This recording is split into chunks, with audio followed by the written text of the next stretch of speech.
people in fancy dress, but as I said earlier on, they've all come dressed as chairs. Now, anyone who's not dressed as a chair, you have a very important job to do. When the players are coming onto the stage, we want you up, we want you supporting the players, and we want you down here at the walk-on area. The players will be coming on from over there, they will be passing by here. We want you guys here offering high fives, shouting in their faces, giving them all the support you can as they make their way onto the Lakeside stage. Can you do that for me?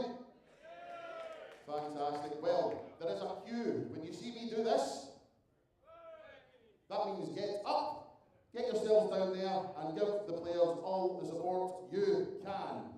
Now, a couple other things. First of all, if you are going out for a cigarette, we ask you to go out into the smoking area. Please do not go out in front of the building. Smoking area over to my left, under the canopy. That would be absolutely smashing. We also ask that you give the players all the respect you can, as well as giving them all the support you can. That means no shouting while they're throwing, and definitely no whistling while they're throwing, because that's just rubbish. Puts everyone off, players, referees, commentators, nobody likes it, so we can't be having that at the home of World Darts. Apart from that, the main thing is you all enjoy yourselves, you all give the players the support that you can, and we have one more Lakeside Darty party. Are you ready for an evening of arrows? Wonderful, we will be back 7 o'clock for Moreno Blom against Paul Lim.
section on day 4 here at the 2024 Mission WDF Lakeside World Championship. This is the home of World Darts. This is Lakeside!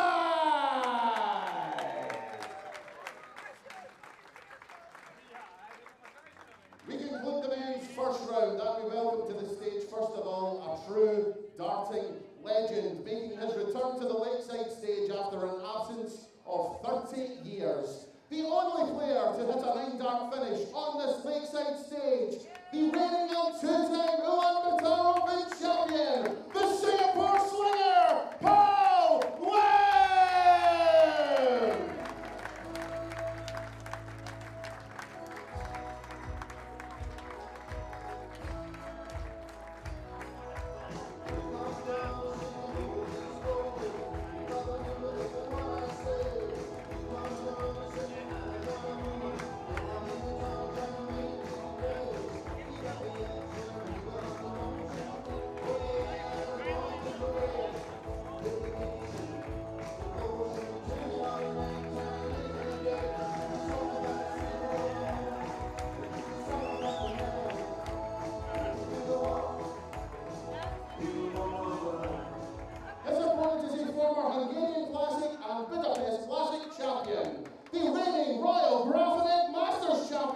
From the Netherlands, Moreno Blom!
Welcome back to Lakeside this evening, where day 4 of the WDF World Darts Championship continues. And welcome back to a Lakey legend in Paul Lim, a man who's taken on mythical status over the years, the catalyst being his 9-dart heroics on this stage against Jack McKenna in 1990. He's still the only man to hit a perfect leg here, and Lim is living proof that age is just a number. There aren't too many darting septuagenarians around, so let's enjoy him while we can. Still a very capable player, and he'll be a tough test for the young Dutchman Moreno Blom, who makes his second World Championship appearance. Another who tries to play as much of the WDF Tour as possible, and he's comfortably accumulated enough ranking points to qualify. It's a fascinating game for so many reasons because of the contrasts. It's youth v experience, fast v slow, calmness and tranquility against fury and frenzy.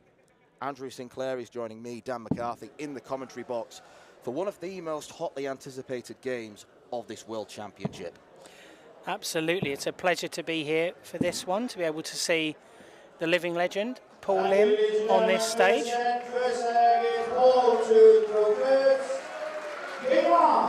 For the first time in 30 years, and yeah, I'm intrigued by this one, particularly because it's a real clash of styles, because Paul, very methodical, and Moreno is one of the fastest players on the WDF circuit, potentially the fastest now that Chris Landman is in the PDC. And I think the one issue with Moreno's game sometimes is that when he doesn't find the treble with the first visit, he can sometimes go chasing it round the board.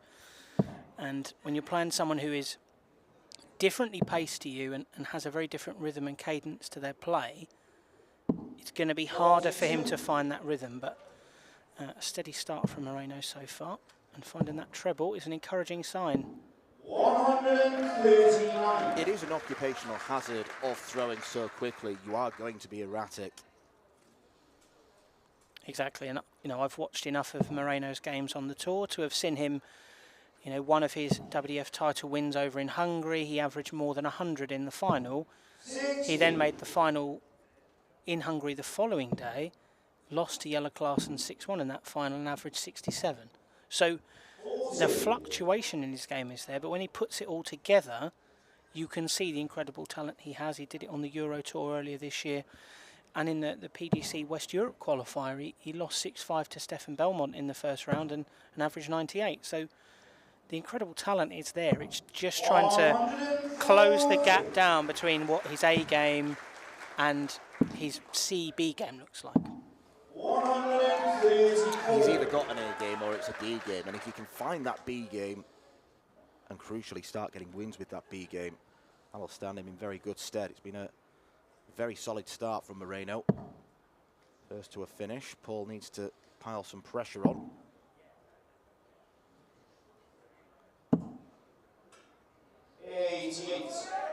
Moreno, you require 88. 18 or treble. That leaves double 7. That's a fabulous start from Moreno Blom. Could be so easy for him to be overawed by the occasion, because we can't underestimate the enormity of Paul Lim's appeal. A man who's still spoken about with great reverence across the world of darts.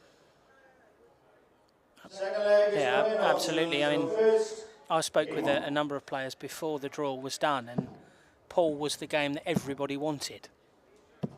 140. It took on, I think, special significance for Moreno, because Moreno's been quite open about the fact that when he played here last year, it was a slightly daunting experience for him, but also came away feeling that this was the best venue he'd ever played in, and he was delighted to be coming back for a second appearance, but particularly being able to be the one who welcomes Paul Lim back here after 30 years away.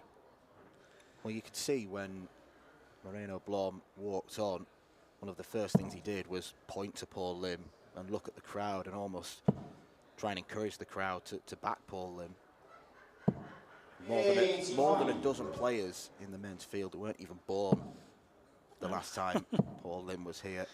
Including Moreno himself. 83. I think the thing with Moreno in recent months is that he's been trying to find consistent results, because his place of Lakeside was pretty much assured for much of this year because of the volume of tour events he's done. And you know, Moreno actually runs a business with his father, and that affords him the time to be able to travel, and also, you know, the business him and his father run is very successful, so he is able to fund his journeys. But I think he's just been trying to play his best game, but also pick up points on a consistent basis. And although his most recent event was the Czech Open, he got to the last 32. He was fairly happy that he'd come through a 500 player plus field, got to the last 32, and yes, I would like more points, but I know I played well to get there. So for him, it was a good marker. 140. Ready to fire 122. Another treble 18. Leaves the bullseye. 73. Well, another treble 18 would have left him double 7 again.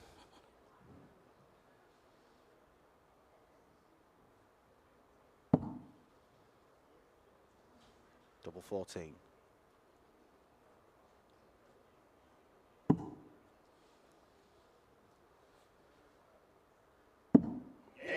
Well, double 7's taking some stick already. Nicely done by Paul Lim. I think what we shouldn't do is almost fall into the trap of thinking that Paul Lim's reappearance is something of a novelty. He can still play. He's averaged over a ton a couple of times recently, playing in Asia. Yeah, Paul very much still life in those legs, and he's incredibly active across soft tip and steel tip competitions, and he actually has been here for a few days now, has been up in the north practicing with Kai Fan Leung, who, if he wins this one, he would play in the next round. And there is a real Hong Kong theme to this, because the tournament that secured Paul a place here when he retained the Ulaanbaatar Open title earlier this year, he beat Royden Lam in the final. Now, at the 2019 WDF World Cup in Romania, Hong Kong got a silver medal in the team competition, and who was in that team? Royden Lam, Kai Fan Leung and Paul Lim. So you beat one of your teammates to ensure your place here, and if you then win your first game, you get to play another one of them in the second round, which I'm sure is not lost on Paul, but a tough job on his hands to take on Moreno here, who has been practicing in the venue for quite a long while before this one.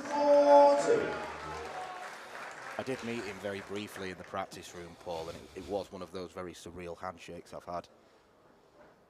He asked me to only say nice things about him in commentary. I think he's one of those players where there are only nice things to say.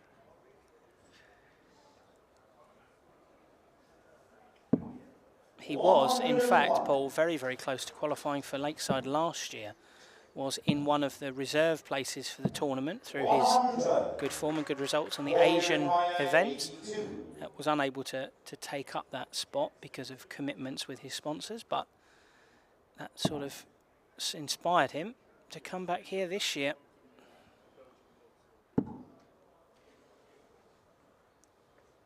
Double 8. 66. No sweat, Paul Lim will come back to the board. 80. Paul, you require 16.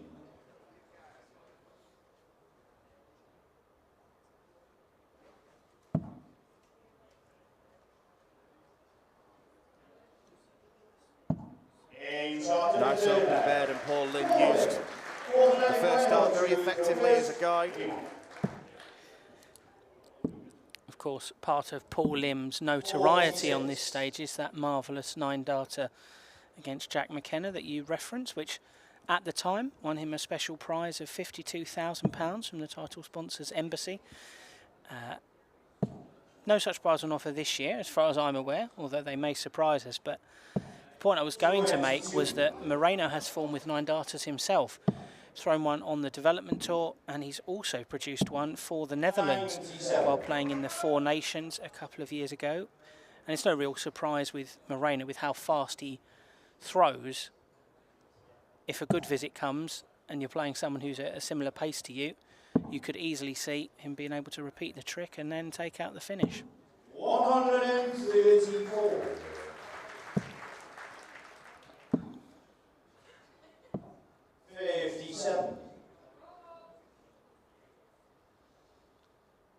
Last time Paul Lim played here was in 1994, beaten by John Part, 3-time world champion. 84. Yeah, I mean, Paul Lim's pedigree in world championships on this side of the sport actually predate even the Lakeside hosting it. His first appearance in a world championships was all the way back in 1982 at Jolly's in Stoke. I think it was Dave Whitcomb he played in that first one, and then yeah, he was here pretty much every year from 1986 onwards through to 94, with his best run being 1990 when he got to the quarters, beat Ray Batty and Jack McKenna, and then lost to Cliff Lazarenko in the last 8 that year. Incredible longevity. It was only 3 years ago that Paul was beating Luke Humphreys at Alexandra Palace. Yeah, a fact that was not lost on me when writing a little tribute piece about Paul in the programme. Good look at the bullseye here. Leave a 2 data. 105. Good thinking. 92. Well, it was a very good start to the game from Moreno, but since then, Paul's really taken control.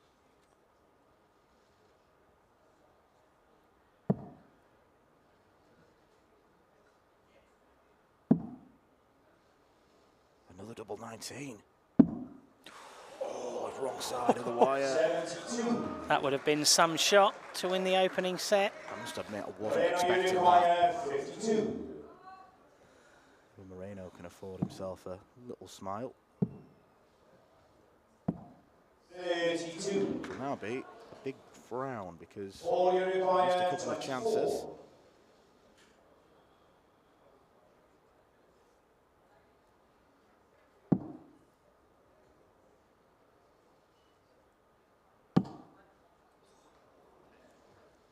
Double 7, of course. It's been a running theme.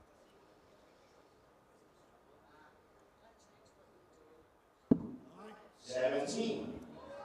Whatever you require, 20.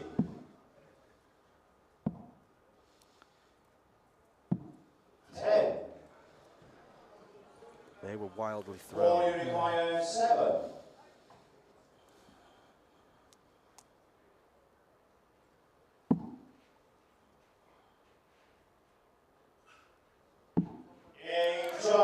Johnson is fouled, and Paul Lim wins the first set. Second set, first leg is Moreno to Beau Greaves.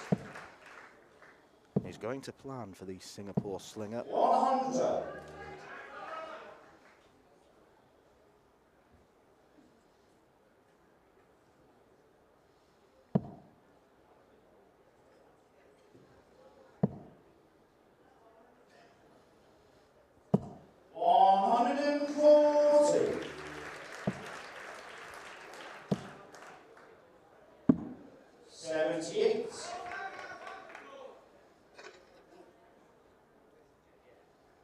Moreno, a very enjoyable watch on his day, but we are seeing some examples of those erratic visits.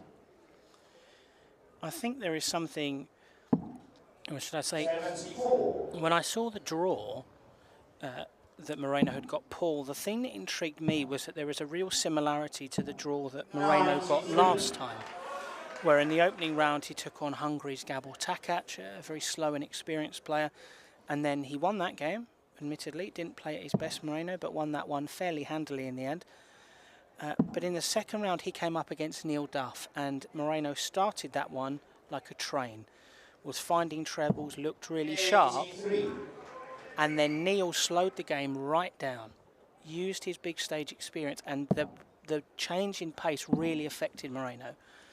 He struggled to find that rhythm that a player of his pace needs, and we started to see a lot more of those treble-less visits.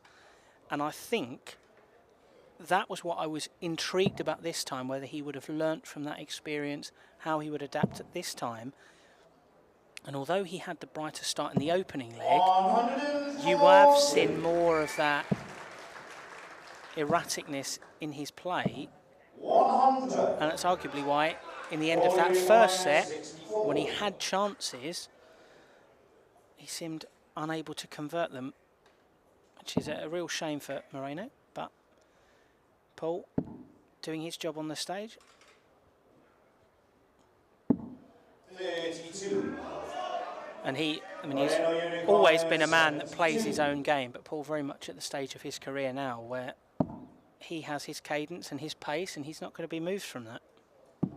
It's up to Moreno to pin shots like that. Much needed leg for the Dutchman. It's only a hold of throw, but that could have been 4 legs on the bounce for Paul, and at that point Moreno's confidence would be understandably sapping.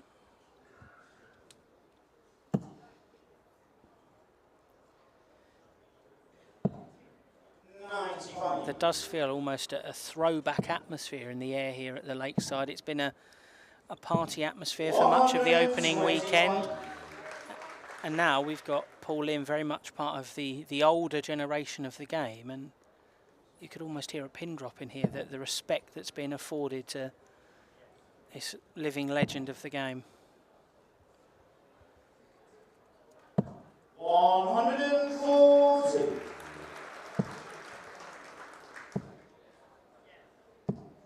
60.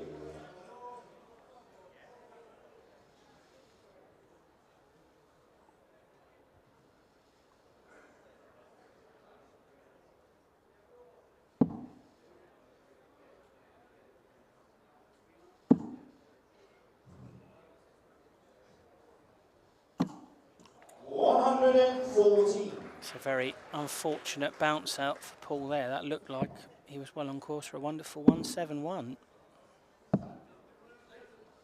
61. Moreno knew he had to switch away from All you require 19. 152. That didn't look secure.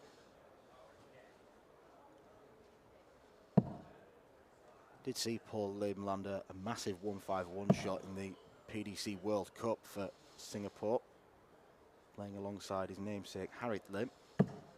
60. That was against Belgium back in the summer. 59. Harith Lim, who, if my memory serves me right, was one of the very first winners of the Boys World Masters, Harith Lim, and back in the 80s.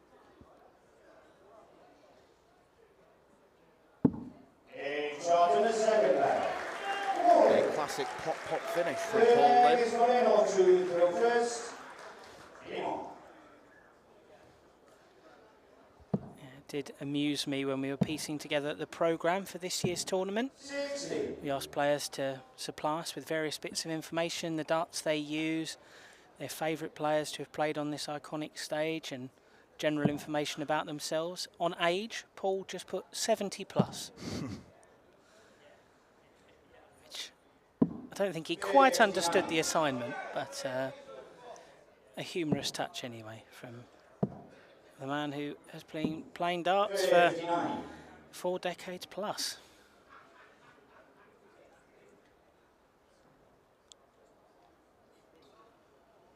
And been winning titles in virtually that whole period. And the thing is, if he's still got the ability and if he still enjoys it, absolutely no reason for him to pack it in. Absolutely. A revered and respected figure who also is involved. You see the sponsor there, Darts Live. He is heavily involved in the Darts Live actual business with soft tip machines. It's actually one of those at my place of work, which I do enjoy a practice on. And I will admit,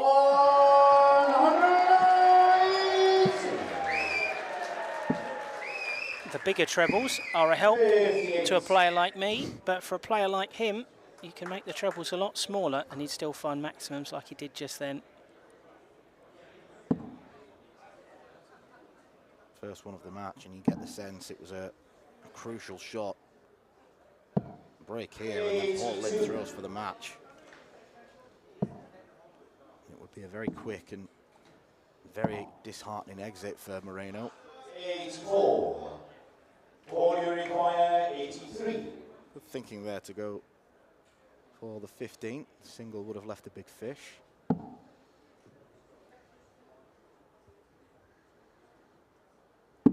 It's completely irrelevant though. 2 wonderful finishes on double 16 from Paul Lim, who is 1 leg away from a place in round 2. Paul to throw first.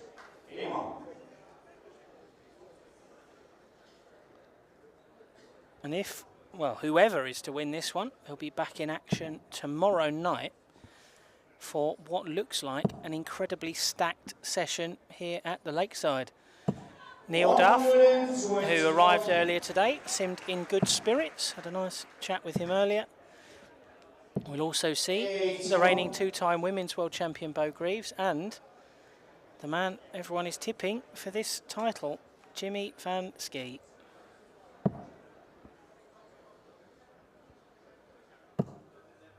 Viewers will have seen Jimmy as one of the players surrounding Moreno in the walk-on. Compatriot of his offering best wishes and support. 100. And he's probably going to need best wishes right now, because since making that very good start, hitting double 7, nothing's really clicked for Moreno. He's been doing what you alluded to. He's been chasing around the board all too often.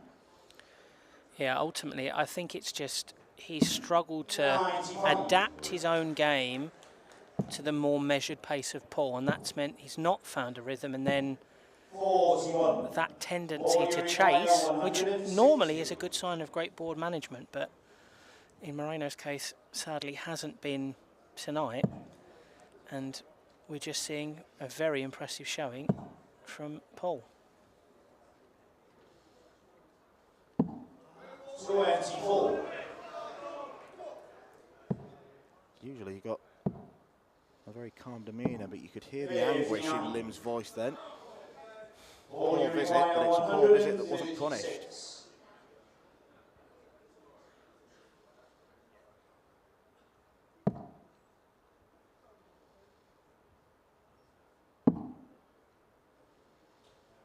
Single 19. 96.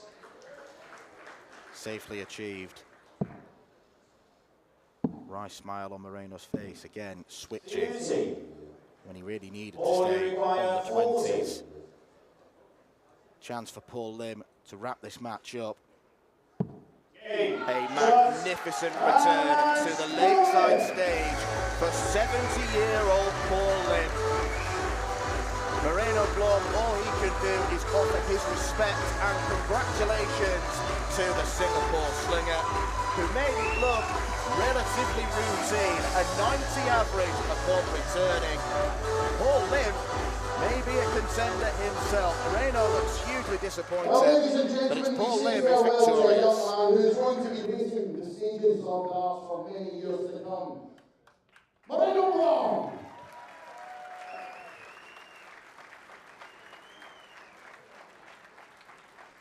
And the legend marches on to the second round, Paul Lim!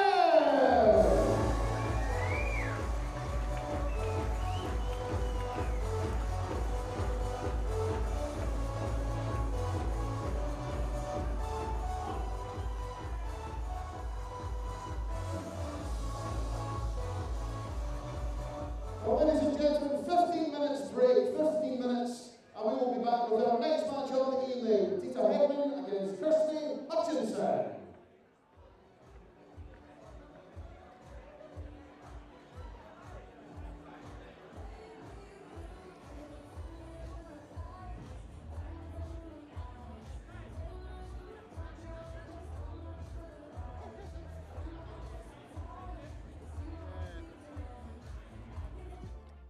The 46th annual Winmore Fleetwood Memorial Las Vegas Open will be held from January the 17th till the 19th.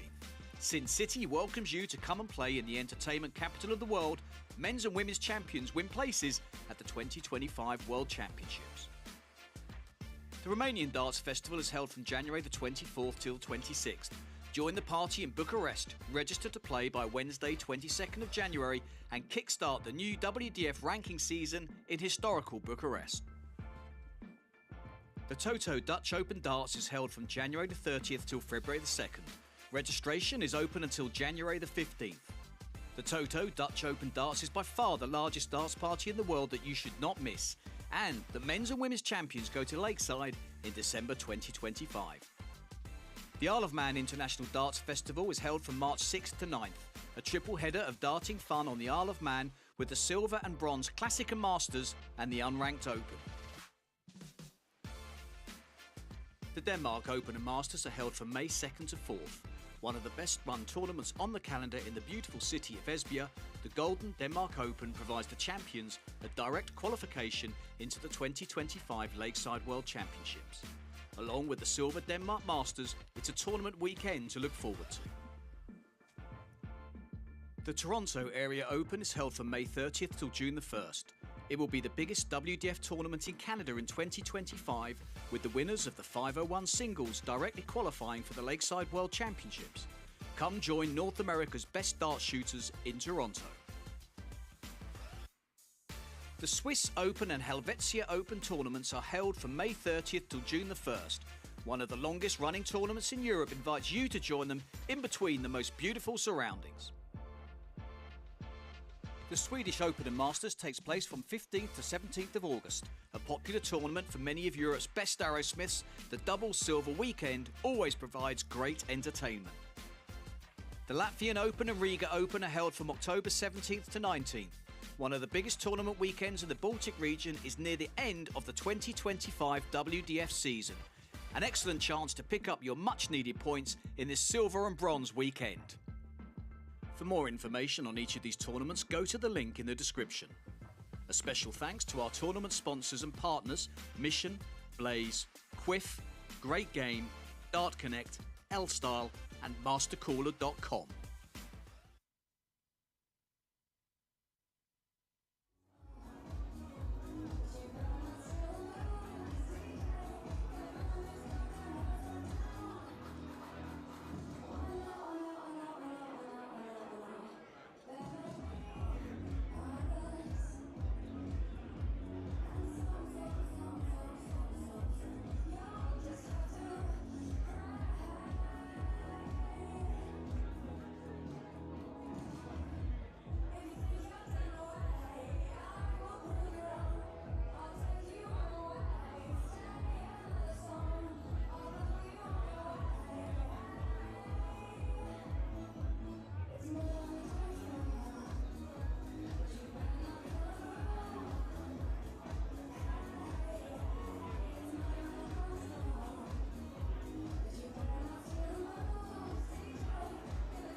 second round to the 2024 Mission WDF Lakeside World Championship. And we welcome back to the stage the former Lakeside World Championship finalist, the reigning Swedish Masters champion from England, Kirsty Hutchinson.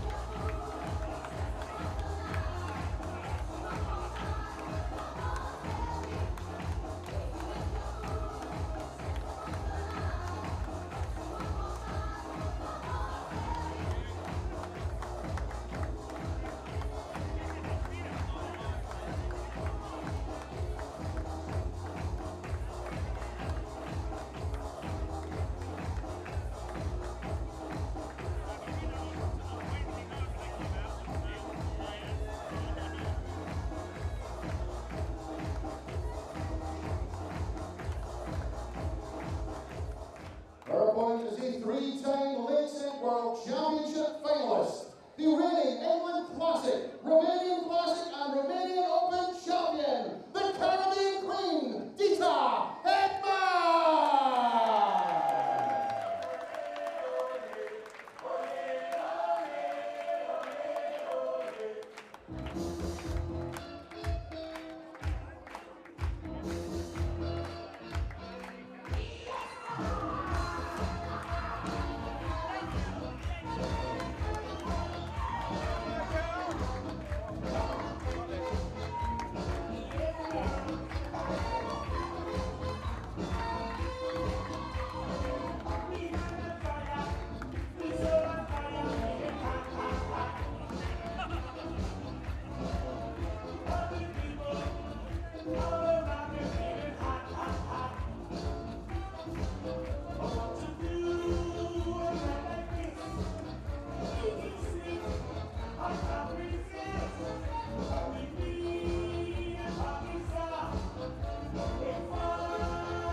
Well, we've just seen some heroics from 70-year-old Paul Lim, and Deta Hedman of a near similar vintage makes her Lakeside return.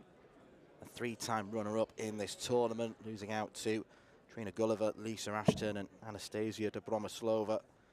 But another player who, despite her advancing years, is still mightily capable. One of the shining lights in ladies darts over the years. She's still going and winning titles. Did a double in Romania earlier this year.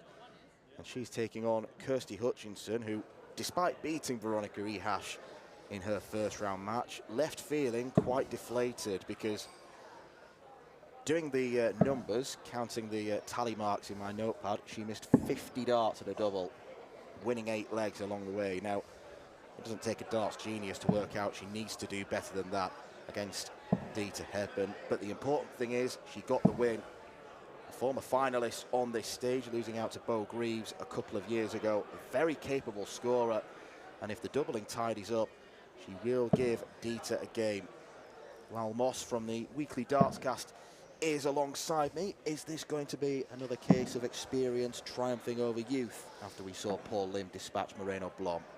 Yeah, what a great performance that was from Paul Lim just a moment ago. Great to see him on that Lakeside stage again, getting the win as well, so he's through to that second round. This is a second round tie in the ladies tournament. These two playing for a place in the quarterfinals against New Zealand's Nicole Renaud, who won last night against her fellow Kiwi Wendy Harper 2-0. And yeah, I think quite deflated is an understatement really for that performance from Kirsty Hutchinson on Saturday night. She did a few interviews afterwards, one with one of the darts podcasts, and yeah, she was very disappointed with how she played, but she's ready to draw a line under it and said that she was excited to get up on that stage and play one of the legends of ladies darts that is Deta Hedman.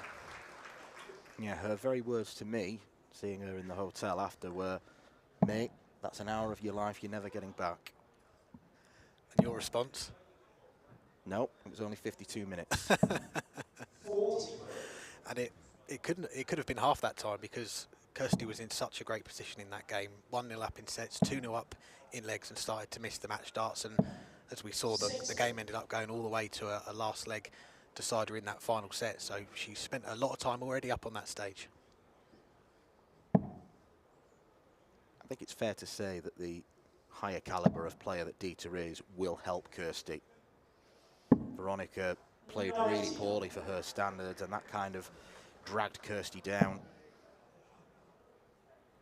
Yeah, and this is Kirsty's 4th World Championship campaign. She made her debut at the O2 back in 2020, made her Lakeside debut in 2022. That was the year, as you alluded to, she got to the final, and what a run it was. And one of the games that I remember in particular was that semi-final against Rhiannon O'Sullivan, which went all the way again to a last leg decider. I think she was 2-0 up in sets, Rhiannon getting it back to 2 sets all, and Kirsty coming through in that last leg to make it through to the final. 140. Good start from Kirsty. Yeah, you mentioned the power scoring is one of her assets of her game, and she'll be happy with that, getting a 2 treble visit early on and gets her down to a finish first. 100. Kirsty, you require 101.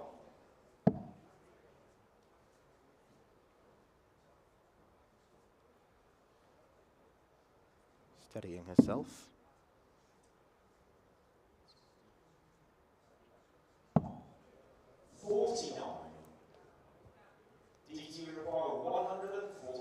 Deta's not really been in this leg, so this would feel like a steal. It'd only be a hold of throw. Not going to happen this time. Needed to be perfect. 2 trebles to get down to a double. So Kirsty Hutchinson with a more than makeable outshot here. 52 to get that breaker throw in the opening leg. Going for tops.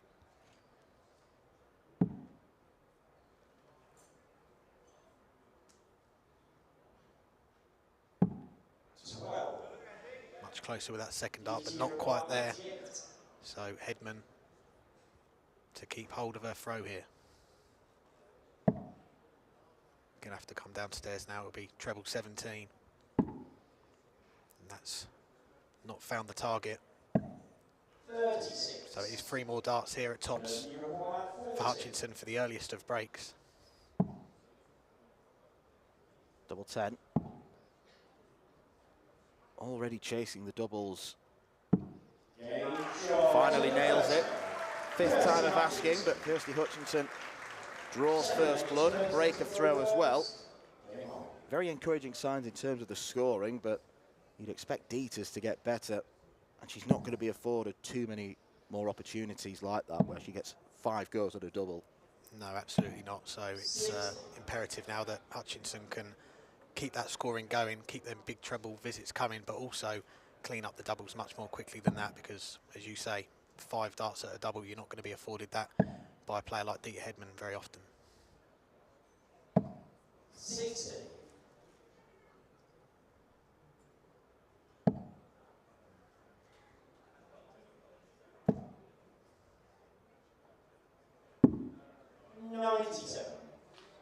Noticeable that Deta's no longer using the springy points, which is quite good for the eyes, to be honest. Yeah, that was always an interesting one, seeing them darts go in the board like that, and we don't see it very often from other players. I know Peter Wright's tried it a couple of times in the Premier League, and it's not quite turned out well. I think they were in the bin straight after the game, but Deta, yeah, she did use them for quite some time, but elected not to use them now, and yeah, here in the commentary box, we're happy to see it. 60. It's a couple of times now that flight's come off one of them darts.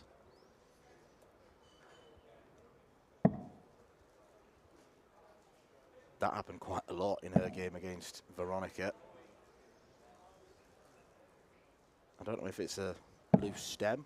64. Possibly, yeah. But at least the darts aren't bouncing out, which is the most important thing. Yeah, they're all scoring darts, which is good to see.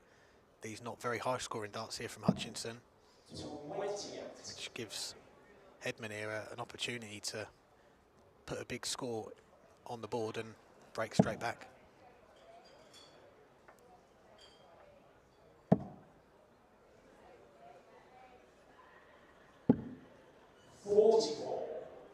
An opportunity not taken. Yeah, that's the dart that Hutchinson wants, right in the treble, follows it up with the second. 125. A wild last one there, but it does get her down to a finish first. It looked like she had to have a slight regrip with the third dart, so that just put her off rhythm. Nothing rhythmic about this from Deta. 22. No, not been able to find her range yet, and Hutchinson going to have plenty of time here to get this leg one. But it'll take a bit longer with darts like that. 43.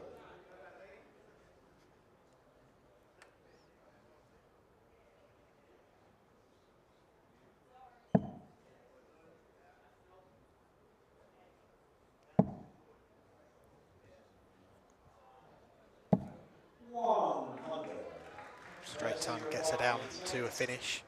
Hutchinson looking at the 88. It's going to be 18s now. To leave a shot at the ball for a 2-0 lead. 41. DT required 114. She did hit the bullseye, needing 79 against Veronica. That one was not particularly close. Deta wants treble 19 to leave double 19. 76. Kirsty required 47. Would have been Shanghai on the 19s there. I don't know what we'd call that, but 47 here for Hutchinson. Changing the double that she wants, not top. She's going for the 16s now. Now double 8. 31. It doesn't find the target. More missed doubles for Kirsty Hutchinson.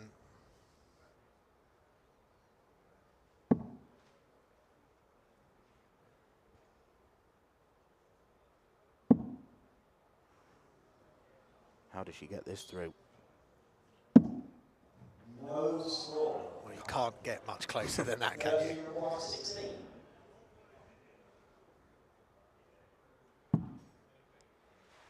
Over to double 4 now.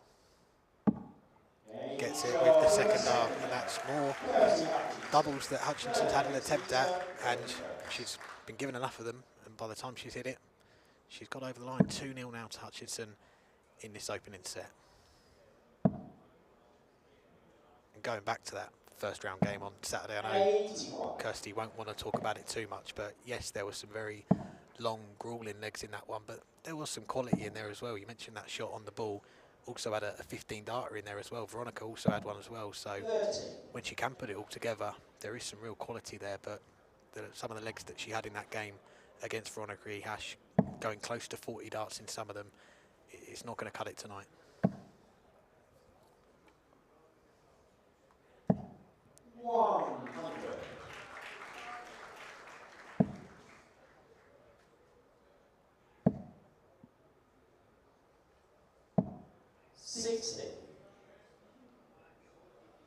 Hedman with a decent lead here after the first couple of visits. Won't want to be losing this first set 3-0 and on her throw as well to be broken twice at the start of a game. 40.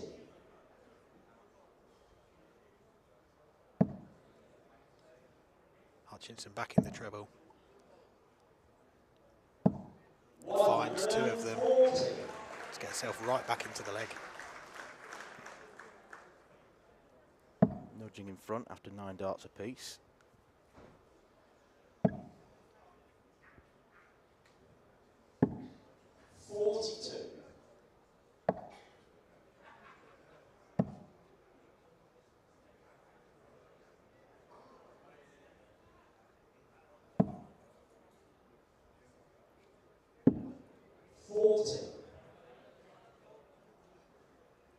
Not much between them in this leg, but Hedman, if she can find a treble, will get herself down to a finish first. And they're 2 very close darts, not quite there. finds one with the last dart, gets down to the 138. Seen a few good 138 finishes over the years. The one that springs to mind, Luke Humphries to win the World Grand Prix. Not sure if there's any others. Do let us know in the chat. But this is a chance to get the 138. It'll be treble 18, or will she stay there? It will be treble 18 for double 12. 126. Just under. And that would have been the best 138 we've seen in a World Championship match, if it would have went in. The views of Lal Moss there and no one else. Hello if you're watching at home, Keith. Gets the double 6 there. That is the first leg on the board for Deta Hedman. It's a holder throw though, so this is Hutchinson's chance to close out the first set against the throw as well.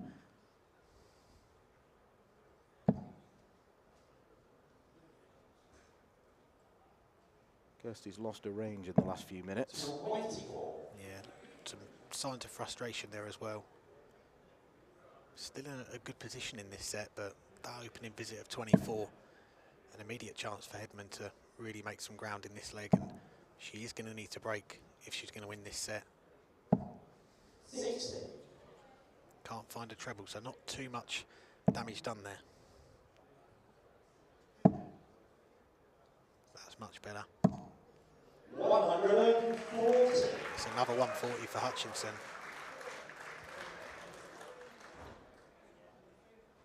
These two are familiar with one another. Deta leads the head-to-head 5-4, but Kirsty has won 4 of the last 5 meetings. It's not just the WDF that play each other fairly often in the women's series. Yeah, I think that was one of the main positives really that Kirsty Hutchinson came out with from a post-match interview on Saturday, was that she is going to get the chance to play Deta on a big stage. I know she's played her a few times on the tour and various other competitions, but this is a chance to play her on that world stage. And she's played some of the greats already. Beau Greaves in that world final. She's played Lisa Ashton here last year. So a chance to tick another one off the list and play Deta tonight. 63.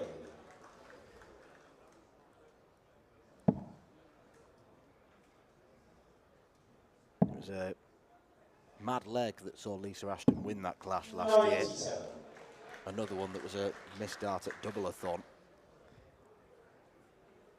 Yeah, Hutchinson's been involved. I know she's only been in 4 World Championships, but she's been involved in a lot of long and tight games. She's won a few of them, she's lost a few of them, she's been on both sides of it. Kirsty, you require 100. But this is a chance now to get this first set on the board. Won't do it with this visit. Coming downstairs for the 19s to leave a straight 60. Hedman, all she can do is apply some pressure now, but she is going to need some trebles.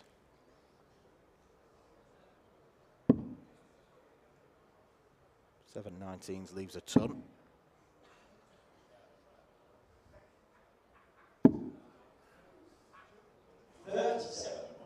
Not the trebles she would have wanted, so this is Hutchinson's chance now. 60, there's the 20 to leave tops.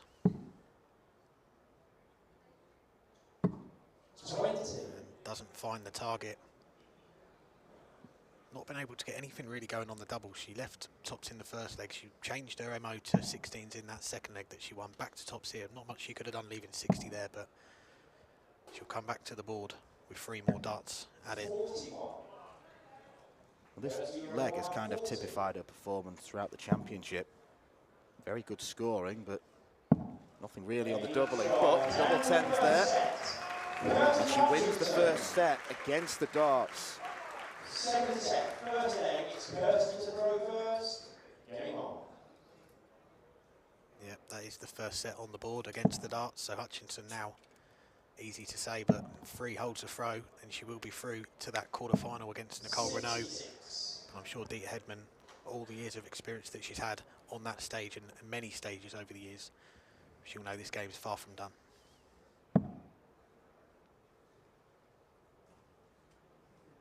And I talk about Hutchinson being involved in some grueling games at times and long games as well, but Deta Hedman has been involved in plenty of them over the years. Those 3 World Championship finals all go into a final set. So she's been involved in some long games as well, and more than capable of coming back into this one. 47.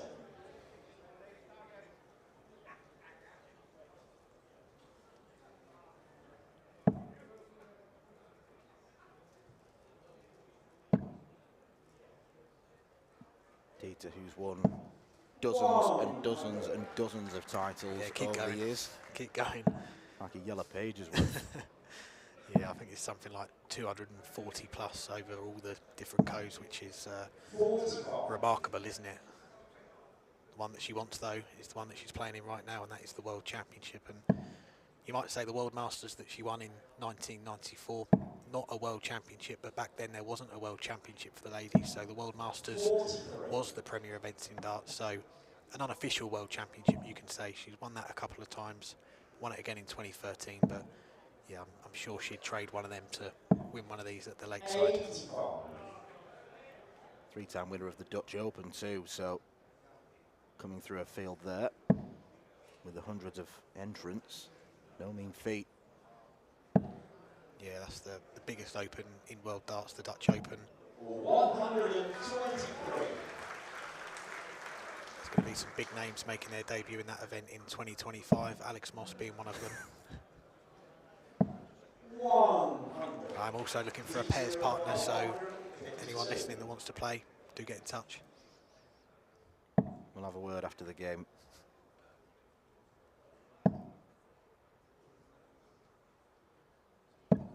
Yeah, it's a good find there with that last start. Leaves herself 52. Hutchinson needed a couple of trebles there to have a chance at the double. 60. DT required 52. So this for a breaker throw at the start of this second set. It'll be tops for Hedman. Game And that is a clean finish. 2 darts, 52. And that is the breaker throw that Hedman needed in this second set. Gets it at the first time of asking. Now looking to ramp home that advantage and hold throw here.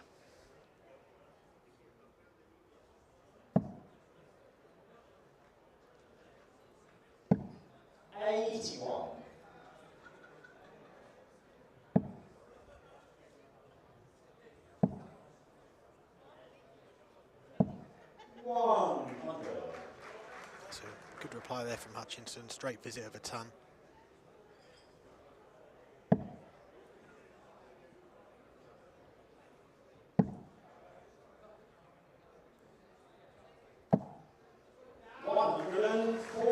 Hedman replying with a 2 treble visit.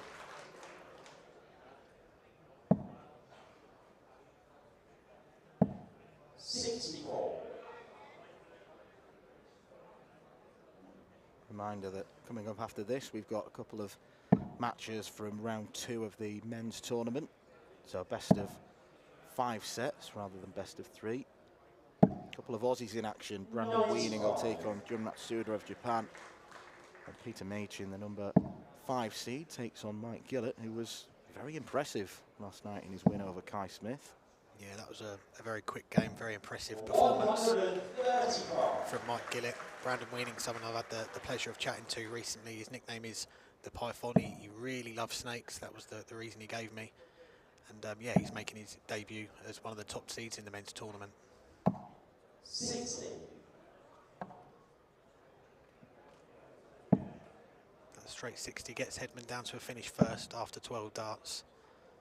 Hutchinson should also leave a finish. 55. DT required 125. But this is for a 2-0 lead.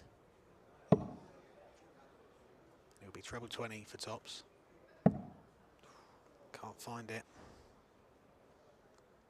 But that's a good recovery there to leave herself tops. You should expect to come back. And she will. Our expectation is reality. Treble 17 or treble 9 would be a good setup for Kirsty. 97. That's okay, it applies some pressure. But it's tops now for Hedman. Hit it first dart in the last leg. She's going to have to go chasing around the ball, this double 10. Gets it with that second dart. That's a 2-0 lead for Hedman in this set. It's the exact response she wanted after losing that first set against the throw. She's in a great position here to get herself back on level terms and take us all the way to that third set. And Hutchinson losing a flight there. Nick Rolls stepping in. Gentlemanly conduct from our referee Nick Rolls. Yeah, we expect nothing less.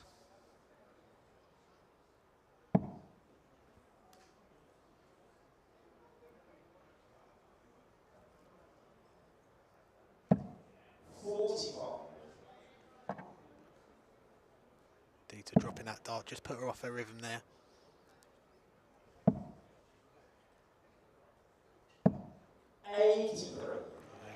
Good find there with the last dart, finding that treble.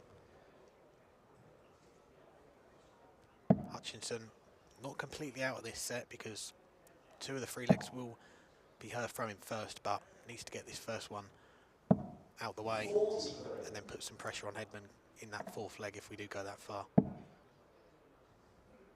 It's the next leg that is the crucial one. Got to agree with that. 28.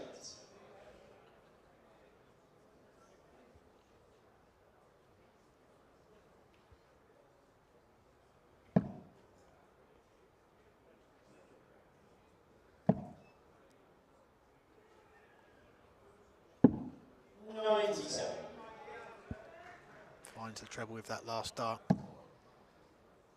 Not a bad first start, she can work with that. Can't find a treble.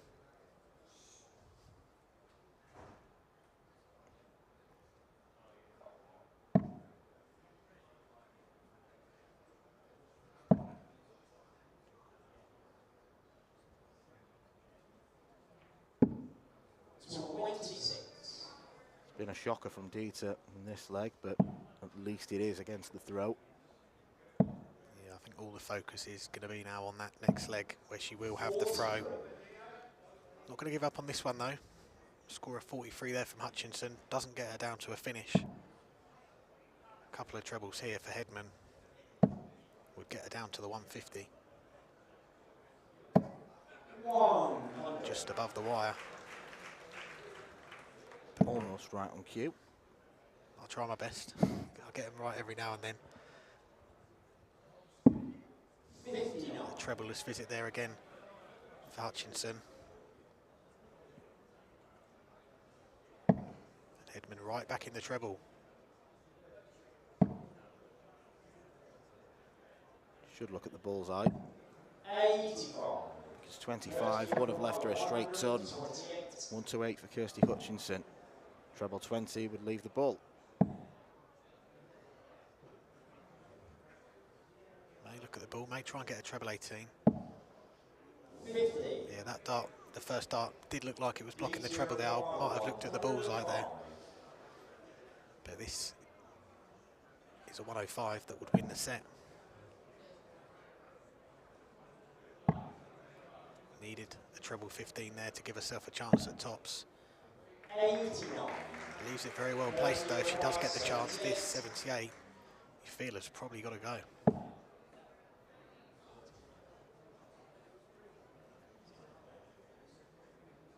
Yeah, I don't think she was expecting that, so 15 just finds the single 15 for the ball. 30. A bit of a mess there for Hutchinson in that visit. This is the chance for Hedman to clean up this set 3-0. Yeah, I can promise you none of that was by design. Double 4 for Deta. 12. And it's Hedman's turn to start missing doubles in clumps. Hutchinson, 48. Back to the 16s, double 16. 1 dart left at double 8. 32. Can't find the target. Require 4. Profligacy on the doubles again. As Deta Hedman steps up for double 2. There it is, 3 legs in a row, and Deta Hedman has roared back to take the second set And now she's got the throw. And all of Kirsty Hutchinson's hard work in set one seems to have vanished. Seems to have been for nothing. Yeah, we are right back to square one, aren't we? A great start to the match for Kirsty Hutchinson, winning that first set. But Hedman has really gained the advantage here, winning that set with the loss of no legs. And now she has got the throw in this deciding set. She's got the advantage. Hutchinson now's got to regroup. She did that in the game against Veronica Ehash. A game where it swung back and forth, but she managed to keep herself together and get that win, get over the line. She's going to have to do the same again here.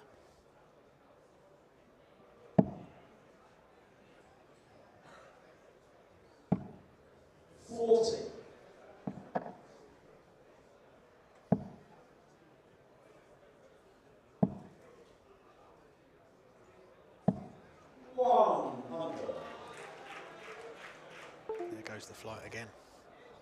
We could probably tally that up. I might start. Doesn't want to stay in, does it?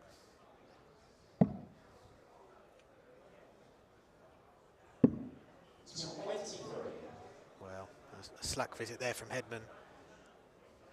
Gives Hutchinson an opening here to build a lead in this first leg.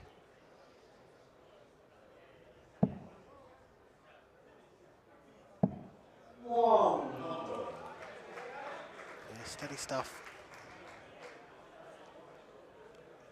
Puts herself in a good position, and this is what she was doing in the first set. She did have those 5 darts at a double in the opener, but the scoring was giving her chances. Hedman trying to find her range again, finds it with a second dart. And with the third.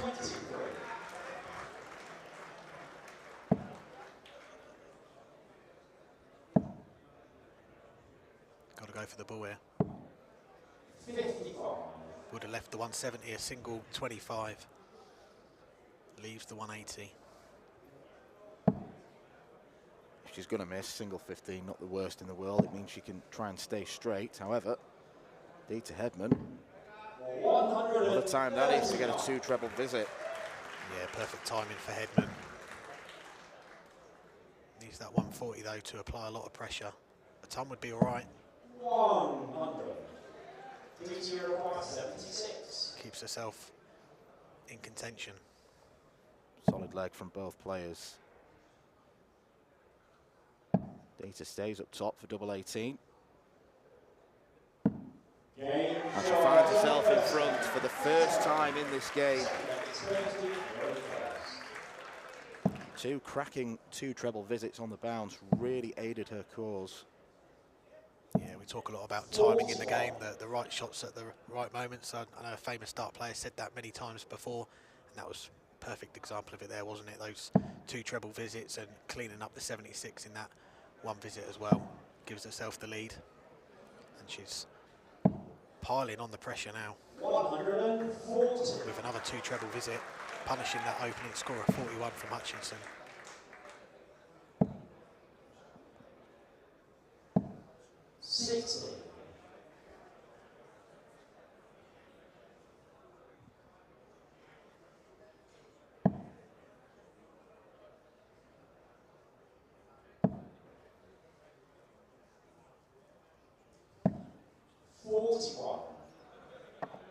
The winner of this match will be our second quarter-finalist confirmed in the ladies' draw. The winner will play Nicole Renault from New Zealand on Friday. We have got a lot of exciting players still to come that we've not seen in the ladies' draw yet. Of course, the big name, Beau Greaves, the 2-time back-to-back Women's World Champion, looking for the three-peat to defend her title and win it again for a 3rd time.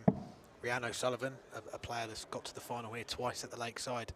Another formidable opponent as well. She's going to be in action later in the week as well. Important to note that this is in the top half of the draw, where Beau Greaves would be a potential opponent for the winner of this. 135. Beau, she has arrived at the Lakeside. We saw her earlier today. She's got her first game coming up tomorrow against Finland's Kirsty Vinnikainen. Kirsty winning on her debut over the weekend in the first round, and I think for a lot of people, myself included, I think that's a tie that is going to be a test for Beau if Kirsty can find her top game. They've played each other a few times on the Women's Series. Kirsty has got a win over Beau with a 91 average. She's also lost against Beau with a 96 average. So even if she does find her top game, it might not be enough. But I think if she can find somewhere near her best level, then that could be a really interesting game. And especially that the first of 2 sets as well. It is a very short race, that first game that Beau will have. Kirsty furious with a previous visit of 26. Yeah, and once again, Hedman punishing any mistakes that Hutchinson is making. Gets herself down to a finish first, that 120. And Hutchinson leaving herself the 120 as well.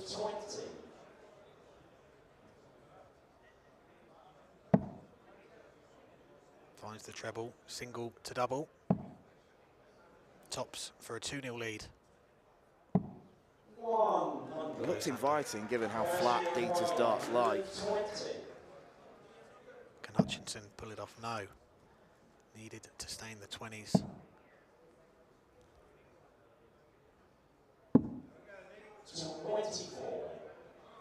This now for a 2-0 lead for Hedman, a break of her own. She would then throw for the match and a place in that quarter-final.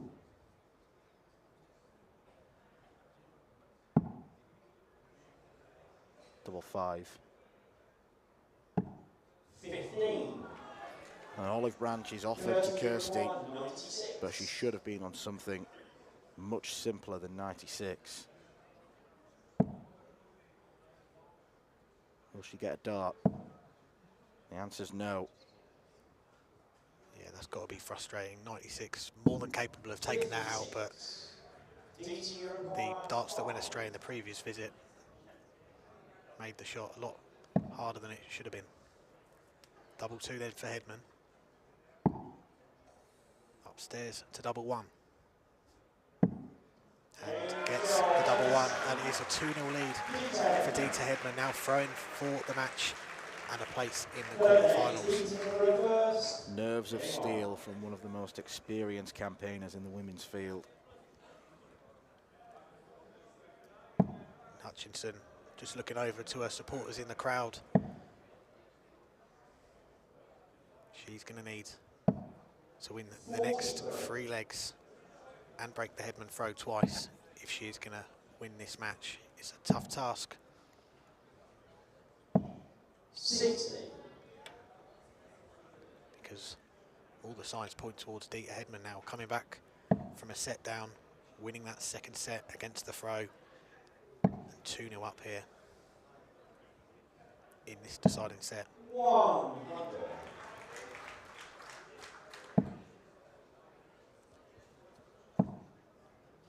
There goes the flight again. There goes another one. Almost had a full house there.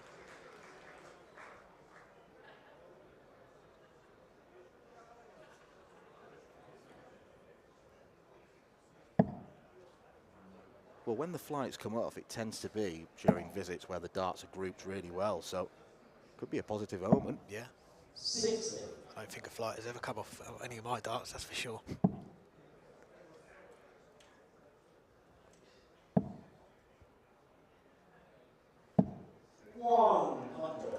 That's better from Hutchinson. Back-to-back tons.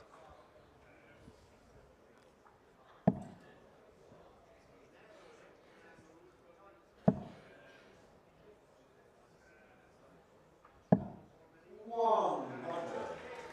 ton there for Hedman. Kirsty's issue isn't that she needs to win 3 in a row, it's that 2 of them have to be breaks rather than 1. It's a mega task. She can't afford too many treble-less visits. Yeah, this is a key part of the leg now. Both players very close to leaving a finish. Hedman's going to get down to a finish first, but it's how makeable it is. And that treble 18, very handy, down to a 104. Hutchinson coming downstairs to try and find a treble. 59. And again, a treble-less visit. So this is for the match.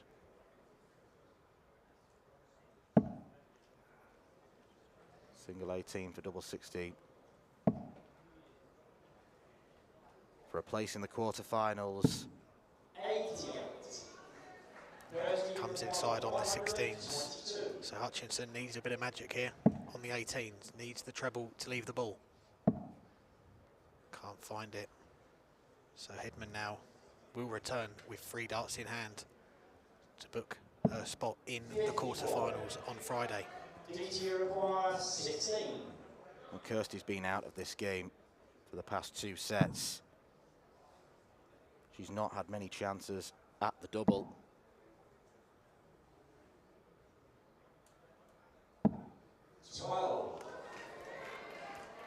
She will get 1 at least. It's now or never for Hutchinson, and it's going to be 2 darts at double 4. 1 dart at double 2. 64. More missed doubles for Hutchinson. She's had her chances. She's not been able to put them away.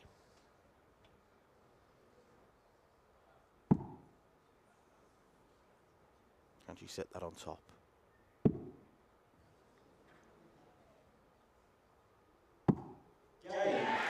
Deta Hedman, the 3-time finalist, wins her first match at this year's Lakeside against Kirsty Hutchinson. She had to do it via a comeback. It was a promising start from Hutchinson, but unfortunately she gave herself very few opportunities. 6 legs on the bounce from the Caribbean Queen, and she faces Nicole Moreno in round 2. Ladies and gentlemen, a massive round of applause for Kirsty Hutchinson!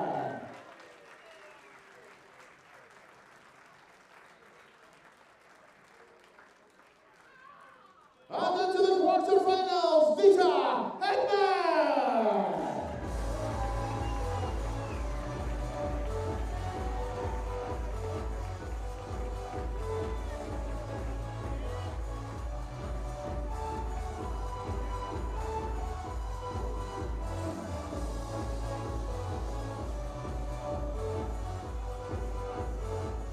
Well, ladies and gentlemen, we will be moving back into the men's second round in 10 minutes time. 10 minutes and we will be back on stage with our next match as Brandon Weening takes on June Matsuda.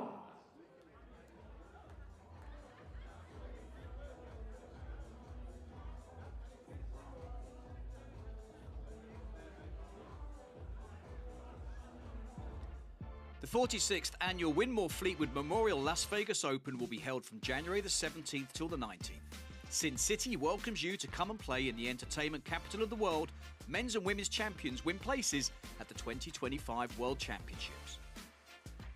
The Romanian Darts Festival is held from January the 24th till 26th. Join the party in Bucharest, register to play by Wednesday 22nd of January and kickstart the new WDF ranking season in historical Bucharest. The Toto Dutch Open Darts is held from January the 30th till February the 2nd. Registration is open until January the 15th. The Toto Dutch Open Darts is by far the largest darts party in the world that you should not miss. And the men's and women's champions go to Lakeside in December 2025. The Isle of Man International Darts Festival is held from March 6th to 9th.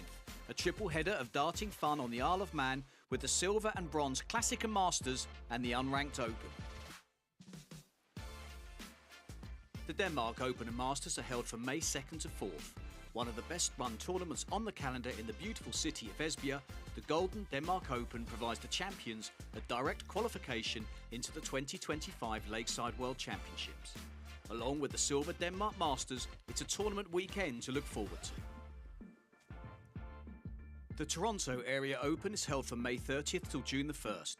It will be the biggest WDF tournament in Canada in 2025, with the winners of the 501 singles directly qualifying for the Lakeside World Championships. Come join North America's best dart shooters in Toronto.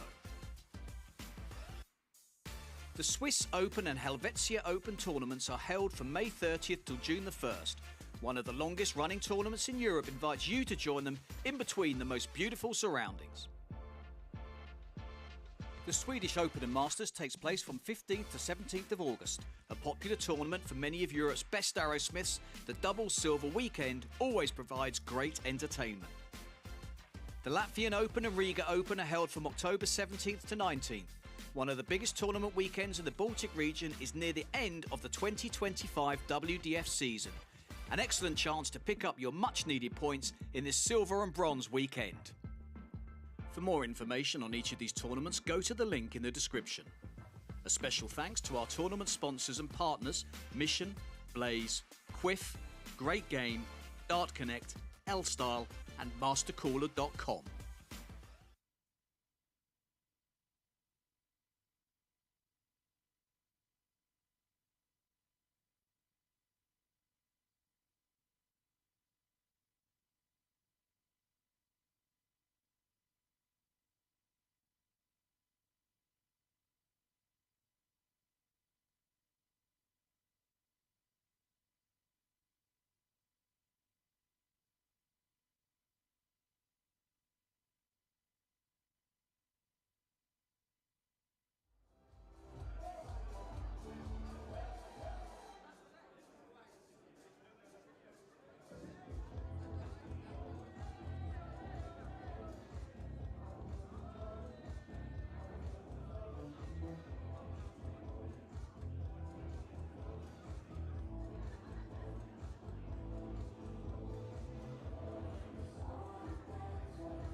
second round here at the 2024 Mission WDF Lakeside World Championship. And we welcome back to the stage the former West Japan Cup champion, the former Japan Open champion, the Katana, Jun Matsuda!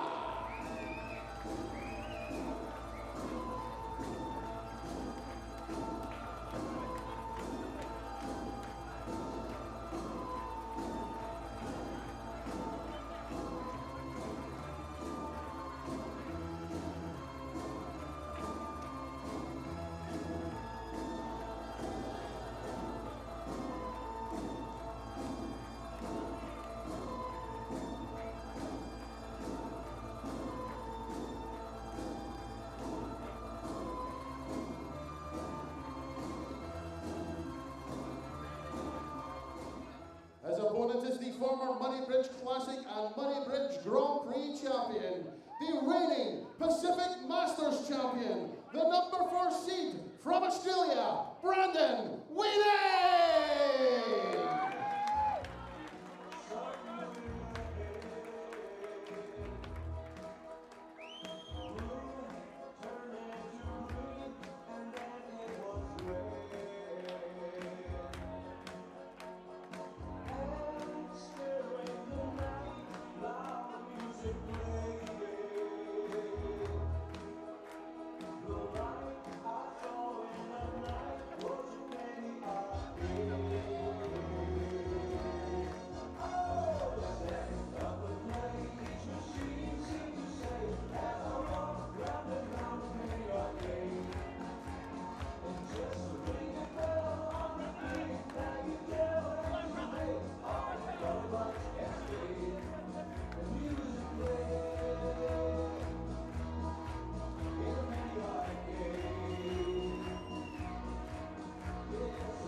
Well, if you do live down under, and this tournament hasn't been for you just yet.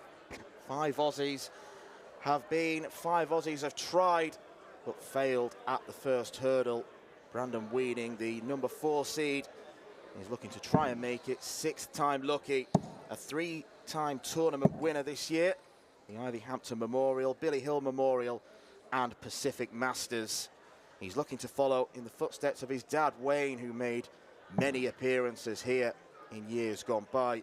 And while it's not been a great few days for the Aussies, it's been a wonderful few days for the Japanese, with Mayumi Uchi winning her first match in the women's tournament against Lorraine Hyde. And Jun Matsuda overcame Jordan Brooks in what was regarded as a surprise result, but shouldn't be too surprised that he showcased his ability. Former winner of the Japan Open, maybe a player who we underestimated in the build-up. The next 2 games feature 2 Australians, so we thought we'd get an Australian back in the commentary box. The guru, Raymond Smith, is here to see if Brandon Weening can finally give those down under some joy this tournament. Yeah, we're definitely overdue, but this will be a good little test for Brandon. Brandon likes to get on with it. He's a very fast player, whereas Jun is very methodical. But Brando comes from a very experienced lineage, as you said, with his father Wayne playing here several times. And Brandon can be a fast starter, so. 135. I think the first few visits will give an indication of where his headspace is, how confident he feels, whether there might be any tension in the arm. Opening salvo of 135 is promising. As I said in the earlier commentary with Howard's game as well, one thing that we have noticed with our Aussies is the very slow start. We've come good during the middle, but it's the slow start that's hurting us. Brendan is a fast starter, so hopefully he can turn the tide for us here. But, there's no good starting if you're not going to finish, so fingers crossed he can put together the game that we're looking for.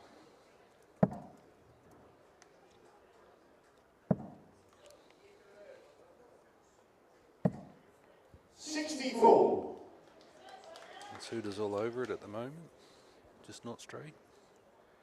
Brendan's going to have to look for a switch. Or does he? Down to 16s. No. He's had a look at the scoreboard and thought, ride the rhythm. Yeah, he might as well. Even at 180, he wouldn't leave Matsuda on a finish.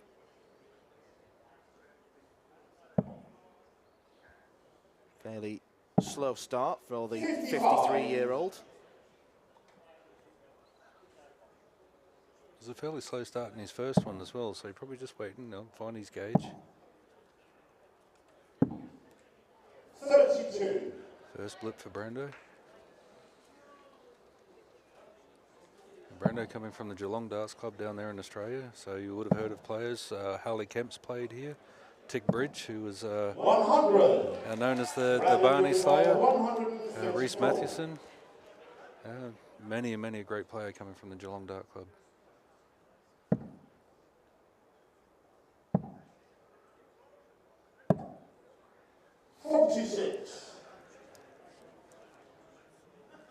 And Brendo's doing the opposite of the other Australians, starting well and tailoring off in the middle.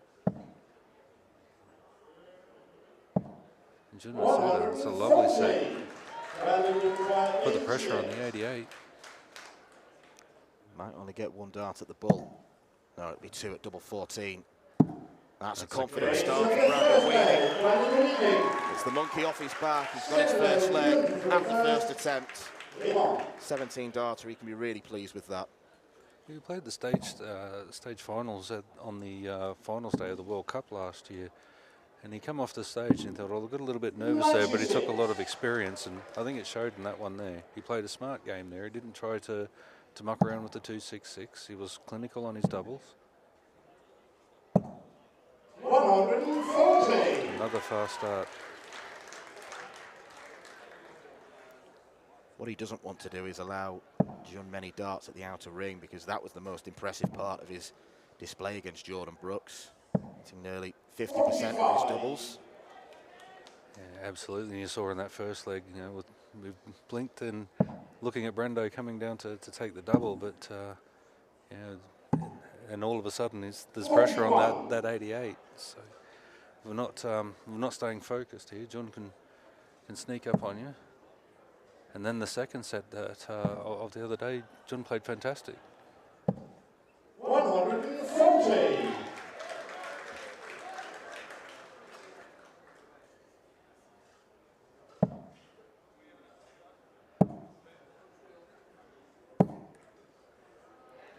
I'm loving the sound that Brendan's darts are making at the moment. He's confident. It's a nice full throw.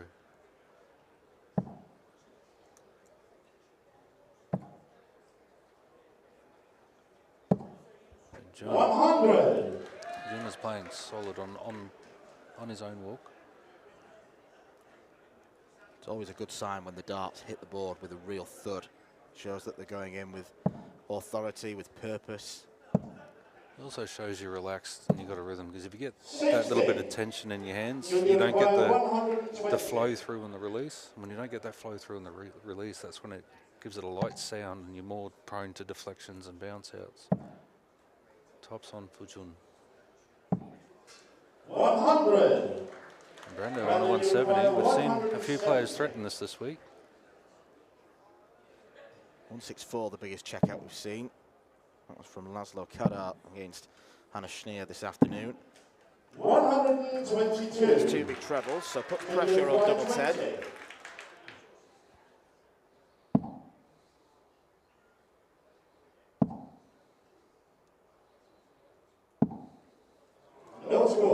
Brendo's first opportunity to nick one against the walk.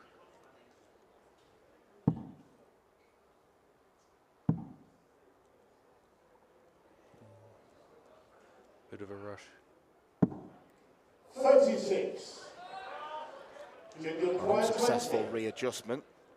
With that 48, you want to see a big dart inside, nice and comfortable. That was a little high. And John's line here. John's line seems just to be a little bit wayward on the side of the boards, but at the top, his weight, the weights he's throwing is fantastic.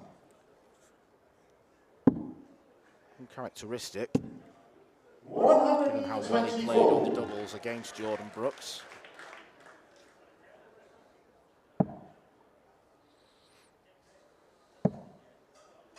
Tough task ahead for the winner of this game, because it's the Irishman Shane McGurk next up, who's been the standout player in the men's tournament by far. Yeah, he's been red hot, and it's we're hoping it's Brando, because that'll be a fantastic game to watch for both speed and scoring power. But obviously Brando's got to put it on the board first.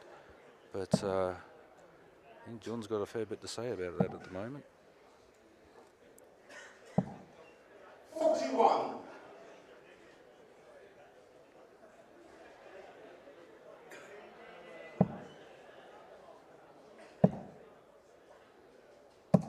It's a great set. Strong darts. Set up the first one nice and high and then just brought it down. It was nicely chucked by Brandon Weening. 43. I mean, you'll have spoken to him at points, I'm guessing, during the week. Is he feeling confident ahead of his Lakeside bout? Yeah, absolutely. I mean, he's been here for a few weeks. He's played in the Portsmouth leagues. He's getting some local experience under his belt. Through local connections and so on. You know, he knows a lot of the players that are already here. He knows what he's up against. So it's a wonderful shot from John. Late in the leg. Window was 78, 54 out. Or is he looking at 42?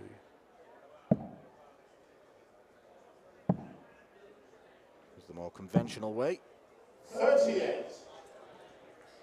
Brando obviously staying with Simon and Mason Whitlock, getting some good practice in there. Mason's in the crowd tonight. Well, that's an 60. Went for the right tactic for the setup. Tops for Brando and time on.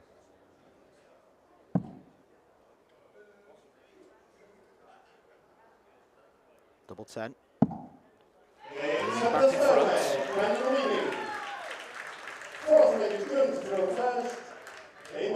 Two comfortable holds of throw. And the good thing is, with Brandon Weening practicing and staying with the Whitlocks, it's a real hotbed of darts in the UK. There's loads of competitions in the Hampshire area that he can play in. So even though John has got the match practice on the Lakeside stage, Raman has still been playing competitive darts.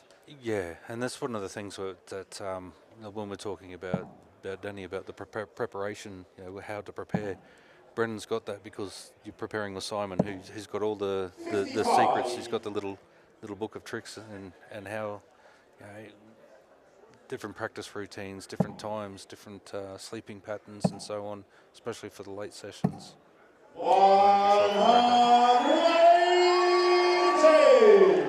So pretty much all the hard work that Danny's got to do himself at the moment, Brendan's got like a cheat guide, you know, one from his father, or two from the support network he's got there. It's not about what you know, it's about who you know. Absolutely. Anytime you can shortcut experience, take it. Simon Whitlock, a former runner-up on the Lakeside stage, losing to Mark Webster in 2008. He's gone on to have a spellbinding career.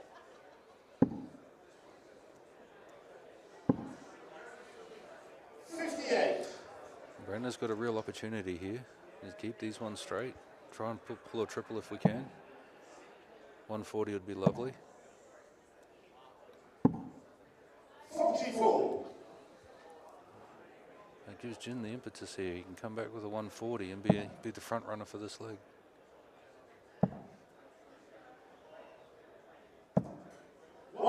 That's a great shot, great timing. A lot of pressure on this 136 now.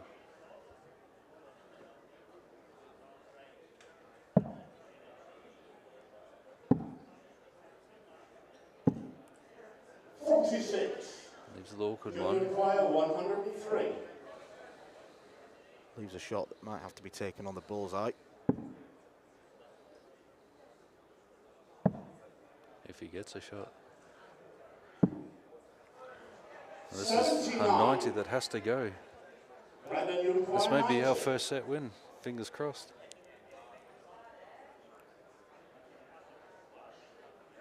Seems very focused here. Great day. Game champion first set, Brandon Weening. Excellent shot from Brandon. Made it look easy, and even though the percentage play is to go for the treble, to leave an awkward double 15, it's one that can provide problems if you go inside. So he went at it aggressively, which is good to see. Yeah, absolutely. You don't. The worst case scenario there is you split the double, and you don't want to do that. You want to at least have two bites at the cherry. 91. But yeah, everyone would love to get it out of the way first start.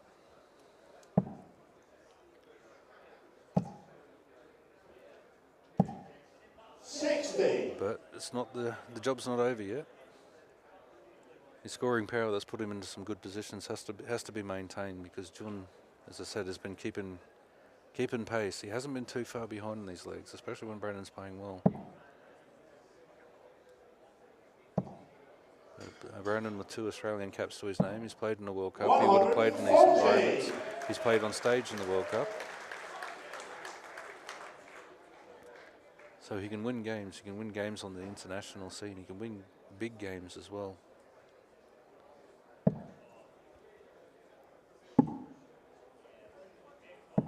So a little dead spot. But Jun just seems to be going about things in his own pace. He's very comfortable. He's very relaxed. And that's probably the most dangerous player that you could play. 140. Sets up an easy finish. He doesn't look like the easiest player to fluster or flummox, does he? Yeah, no, he's. It's much like Deta the other day. They're just dancing to their own tune. They're very comfortable in what they're doing. They know what their process is. They know what works for them, and they're just going to stay in that little groove. You can't take them out of it.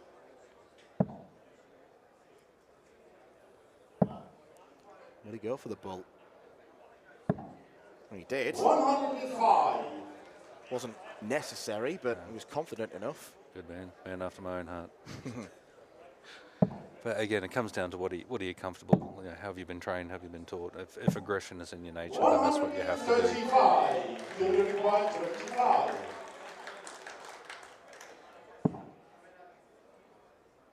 Double 8. 14 dart leg there.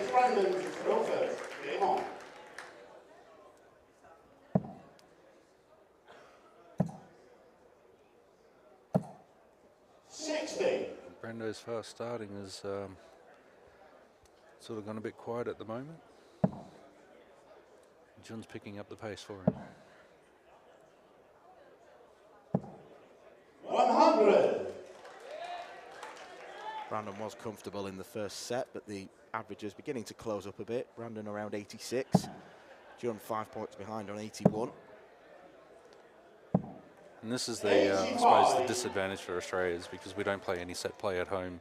So trying to get used to set play, and I think I called it earlier in the week. You know, we're sending sprinters to marathons, and it's not helping us. Hopefully we at the end of this week we'll Darts in Australia will go back and have a look at our formats and try and help us prepare a little bit better for these. But yeah, fatigue can set in so quickly, and from anywhere. You know, you get that first set under the belt and you think, oh, it's over. You know, I can coast from here, but it's not going to win your tournaments. But you've played both leg format and set format. I mean, other than the distance, what would you say are the key differences? I'm just trying to understand where you are, because you could be playing really well. Like, remember the game I played against Gert de Vos? I lost 3-2, 3-2, 3-2, so technically we're 9-6. But there was critical points in there where I got to 2-0 down, then brought the 2 legs back, and then all of a sudden the game's over, and then you got to, the set's over, and then the pressure starts again. So there's that release of pressure, and then there's the reapplication of pressure. So it's you're always constantly on.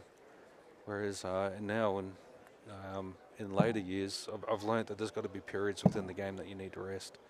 You know, you get tired, you can mentally talk yourself out of it. You can't throw 100% of your capacity 100% of the time. It's just not possible. But in set format or shootout format, best of 9, you can go hard for 9 legs. because the scoreline is there. You know, when you get to 5 or 4-0 up, for argument's sake, or 4-1 or 4-2, you know where you can and can't take a break. 100. And then there's the changing of the walk between sets, so you can go away 2 legs in a row, and it just plays you with you that little bit when you're not used to it. 36. Set play always regarded as a bit more psychological than leg play, which is self-explanatory. Brandon Weening steps up to hit 96. That leaves 81. 57. 24. 72. You require 40. To go 2-0 up in a return set with a walk. And again, uncharacteristic after the first game.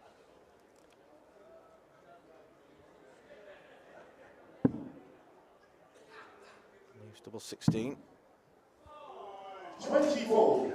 Brandon has an opportunity to come back. Brandon, you require 24.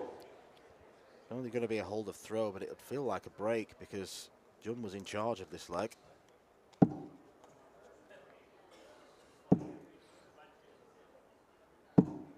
Doesn't matter how winning legs come by, as long as you win them. Third leg, Jun to throw first. Game on.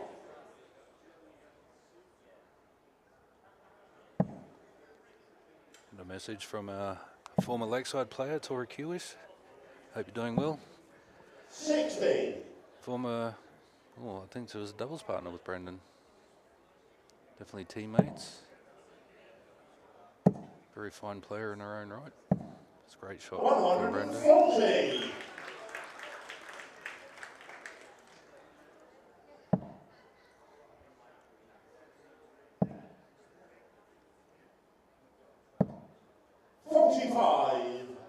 It's an opportunity now to run away with this leg.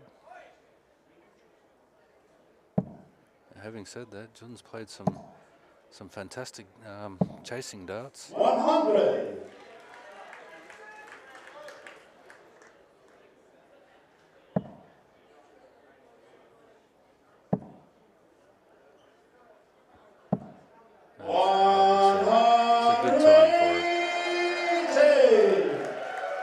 Seems to find the big shot when he needs it in a leg.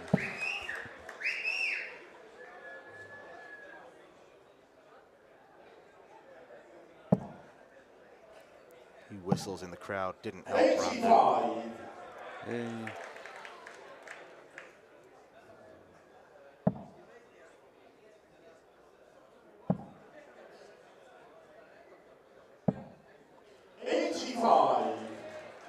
That could be a telling miss.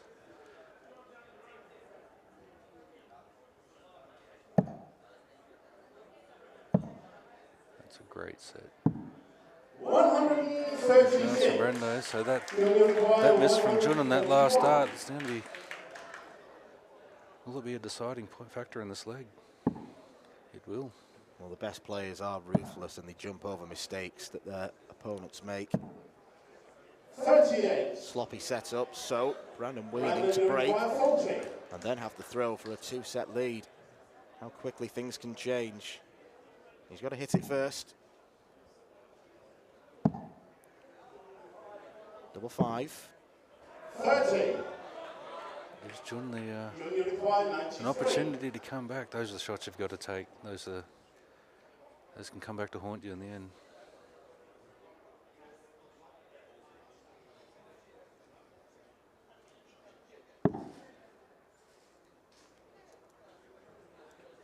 Three scored, so can he sit that on top, go for bull? No, he goes treble 20 for double 15. We've seen Brandon Weening hit this.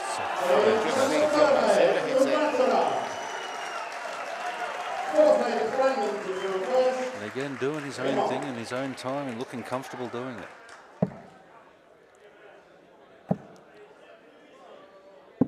Brandon's back on the start. It's a great shot.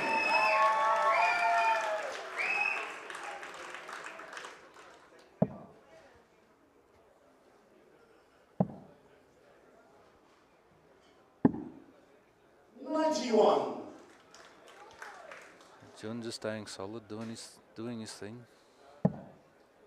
Brennan needs to keep the scoring pressure on. 100.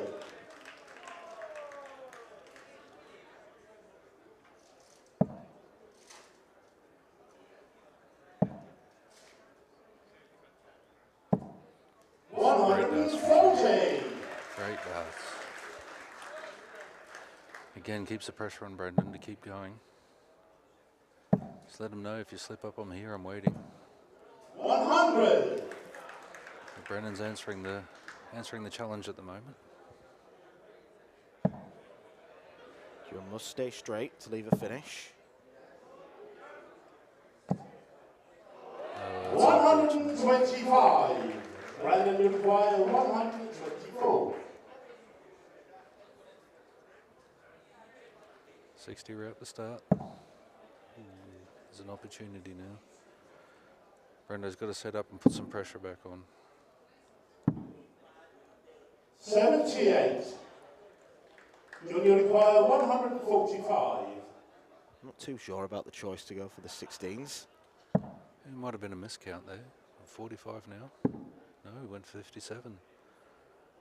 I thought after his shot at 30, he would have been confident on that side of the board. Brandon, you require 46. Another shot that has to go. Double 16. Just a step inside there. Adjust the line. 14. You require 52. And this is what John's done so well this whole game, is just played within himself, sat in the pocket, waited for the shot. When the shots come, he's taken it. He's taken it to win the second set. So as we go into the break, a game in which Brandon has probably been the better of the two players, but Jun has stuck in there. And he has ensured that it is a level game. A finally boys one. Brandon Weening 1, Jun Matsuda 1.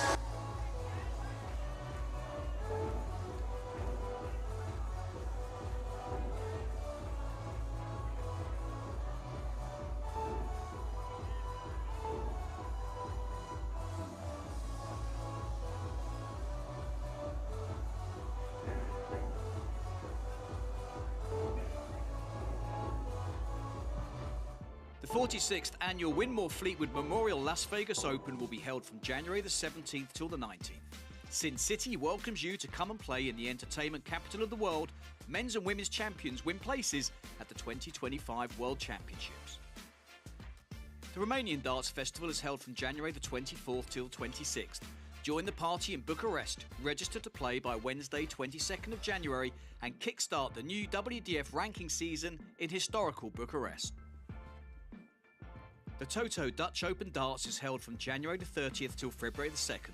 Registration is open until January the 15th. The Toto Dutch Open Darts is by far the largest darts party in the world that you should not miss. And the men's and women's champions go to Lakeside in December 2025. The Isle of Man International Darts Festival is held from March 6th to 9th. A triple header of darting fun on the Isle of Man with the Silver and Bronze Classic and Masters and the Unranked Open. The Denmark Open and Masters are held from May 2nd to 4th. One of the best run tournaments on the calendar in the beautiful city of Esbjerg, the Golden Denmark Open provides the champions a direct qualification into the 2025 Lakeside World Championships. Along with the Silver Denmark Masters, it's a tournament weekend to look forward to. The Toronto Area Open is held from May 30th till June the 1st. It will be the biggest WDF tournament in Canada in 2025, with the winners of the 501 singles directly qualifying for the Lakeside World Championships. Come join North America's best dart shooters in Toronto. The Swiss Open and Helvetia Open tournaments are held from May 30th till June the 1st. One of the longest running tournaments in Europe invites you to join them in between the most beautiful surroundings. The Swedish Open and Masters takes place from 15th to 17th of August. A popular tournament for many of Europe's best arrowsmiths, the double silver weekend always provides great entertainment. The Latvian Open and Riga Open are held from October 17th to 19th. One of the biggest tournament weekends in the Baltic region is near the end of the 2025 WDF season. An excellent chance to pick up your much-needed points in this silver and bronze weekend. For more information on each of these tournaments, go to the link in the description. A special thanks to our tournament sponsors and partners, Mission, Blaze, Quiff, Great Game, Dart Connect, L-Style and MasterCooler.com.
So we now play to a finish. Brandon Weening is looking to become the first Aussie to win at Lakeside this week. And he's done something that none of the previous ones have done. He's managed to take a set. But John Matsuda roared back in the second one. Certainly improved his scoring, and the doubling was more characteristic of what we saw from him against Jordan Brooks. Brandon's definitely got the greater scoring power of the two, but he has been wasteful at times. There's only been one leg in which he's not had a dart to take it. So he's creating opportunities for himself, and if he just tidies that up, Raymond, he should have the tools to go on and win. Yeah, absolutely. But at the moment, John's just doing everything right. Where if he's getting outplayed or outscored, he's just doing the technical things right. He's waiting on the shot. He gets the shot. He takes it.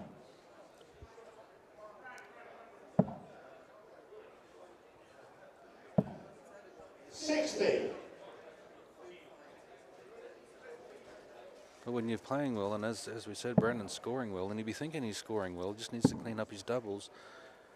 But when you're so focused in that scoring phase, of that scoring mentality, you sort of take your eyes off the scoreboard, and then all of a sudden you're thinking, oh, I'm coming back for 32 or something, and then the caller calls game shot, and you're like, where did that come from? 135. Did he keep pace with me? And you sort of forget that you burnt 3 to 6 darts at a double, or you messed up the setup shot. And that's and start playing on your mind then. 84. When you're up on the hockey, do you play the board or do you play the opponent, or is it a mixture of both? I've never looked at an opponent. I don't think about them at all. Always play the board. So I'm stuck in my own little process, and I use the numbers to my advantage. I'm always trying to find a way to pick up an extra dart. So whether it's using ball or putting myself in better scoring positions, whatever I try and do, I try and keep myself in a position where I can throw as straight as possible for as long as possible, because that's where you spend most of your practice. So if I start thinking about my opposition, what he does, then if he's having a bad day, I'm going to bring my level down. If he's having an absolute blinder and I'm trying to keep pace with him, I'm not going to stick into my process. But sometimes it does get tough and things just get into your head. 100. It's a solid setup for Brendan. You require 123. But these are the shots that John has been pretty good on. The 3 dart combinations that don't require 2 triples. Need a treble 18 to have a chance at taking it on the ball. He's getting himself in front for the first time in this 55. match. Brandon took out 88 in the very first leg. And it was a pop, treble 20, double 14.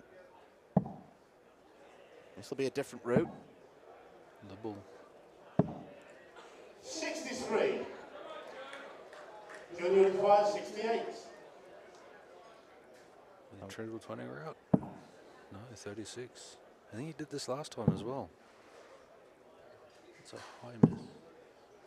Has he miscounted there? 58. That's Looks a like he miscount. has. Yes.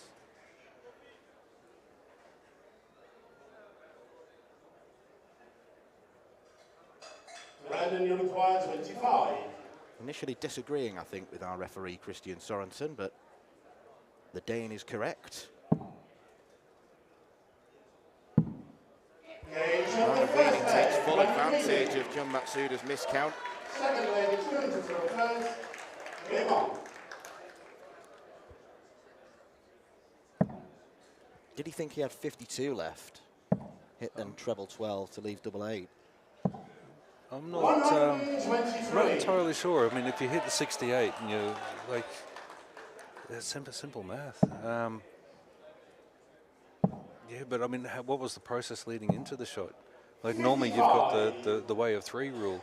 You walk up there if you're on 68. Okay, I'm going to go 60 double 8. If you hit 20, I'm going to hit 16 32. You know, if you hit 20, then you hit the 16. So you know where you are. You know what you're doing. You have it all mapped out.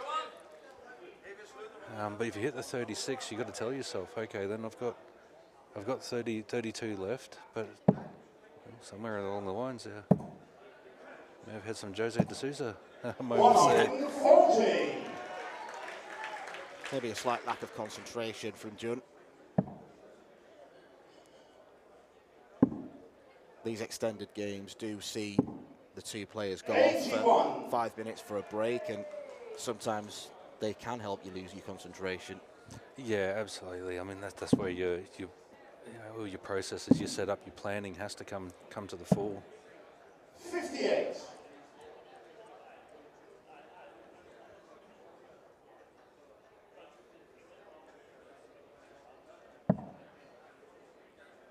It looks like I've rattled John a bit here. His first start's been a bit off. 40. That's where Brandon needs to take advantage and step in, especially at 1 up and potentially throwing for the next leg for the set. 60. Doesn't capitalise. But this is where you see so many of the elite players. They get that opportunity. They just step in on it.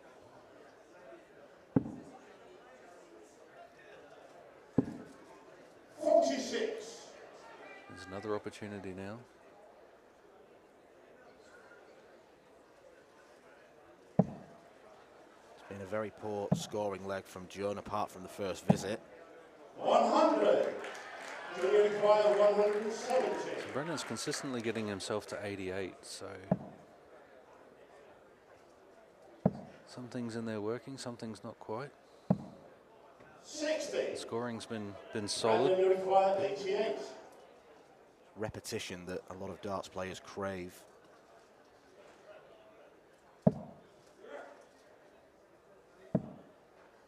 Bullseye again. 43. Some way north. 110. It's one of those moments you probably sort of step back. The 18 was really high. Yeah, step back and refocus, re-gauge.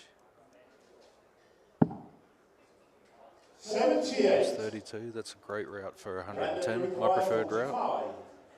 So many options. But a must-hit shot now. It's a bit low, reset.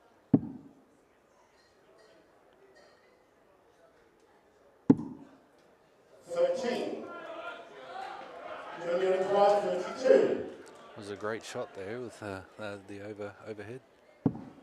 You see the line was good, just a little bit low.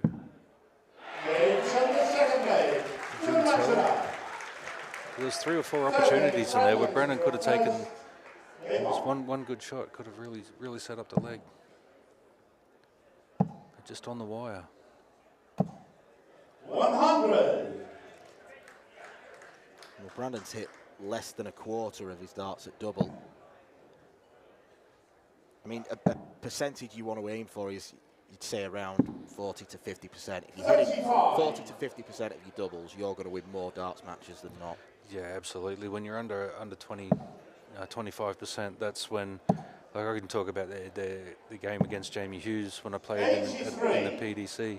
I looked at all of his stats, and as soon as I saw that percentage, when we got up on stage and we were playing and I was ahead in the leg, I'm thinking, oh, on my head here, but I've also got an opportunity because at 25% and his seasonal statistics, I'm going to be okay. So when you're a mile ahead in the scoring, for argument's sake, you're less stressed. You're more comfortable to build into your shot. Don't get me wrong, Jamie's scoring power is phenomenal and really, really hard to keep pace with. But if you can keep pace with it, you have that little bit of a boost in confidence. Jun's doubling is around 30%, which is some way off what he performed against Jordan Brooks, but it's marginally better than Brandon's. Yeah, but Jun's playing the more straighter dart, the more solid dart. When Brendan's playing well, Jun's sitting in the pocket. He's just waiting for the opportunity. When the opportunity comes, he's taking it. And as we saw in that last leg, Brendan was presented with 4 opportunities and didn't jump on either of them. So even when it's not going well, and this is where we're talking about A game versus B game previously, your B game's got to be that where you can still keep pace. You know, you're not going to be blowing people off the board, but you can still keep pace and wait for that shot. When the shot comes, that's when you have to take it.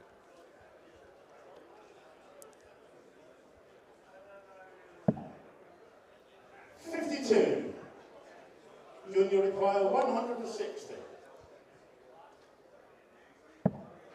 The one thing Brendan did do well in the World Cup was take those shots, take those opportunities. 86. A nice pick up there from Jun. Brendan, you require 90.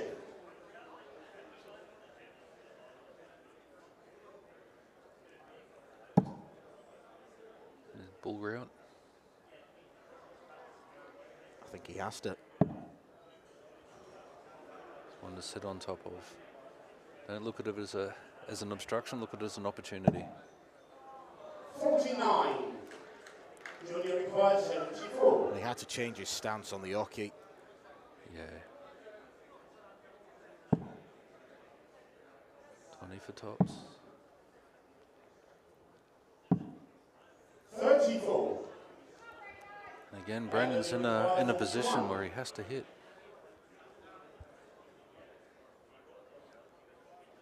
10 times on the Lakeside stage. Double 16. Weening's in front again. It's a very difficult game to call. Coin toss at this stage. This would be the time I'd just like to see Brandon put one solid leg together. You know, it's a critical time, it's a critical point here against the arrows. And Jun's given him the opening now. This is where you have to jump on it. You have to take this opportunity. That's a great start. Those are the type of shots we need. They call you the guru for a reason. He must have been listening. Well, if that's the case, I'm going to jump down there and keep talking to every Aussie that plays from now on through the game. Second 180 for Brandon. Yeah, but Jun again has just hit the ton behind him. He's staying patient. If Brendan blobs here, which he has, a ton, and then from Jun, a ton only. And Jun's in a favourable position. 100. He's hit the ton, so this is where we're saying, like, Jun's at the moment, he's got the momentum. He's keeping his momentum going, where Brendan's hit a big one to start, and he's only 26 in front. For advantage, he's got three darts ahead, but 97. Needed to pick up there. But this is where scoreboard pressure can start to get a bit funny, because you're not thinking about how many darts you're throwing, how many darts your opposition's thrown. You're just looking at the score. How is he so close? I've thrown 180. You know? He hasn't thrown anything special.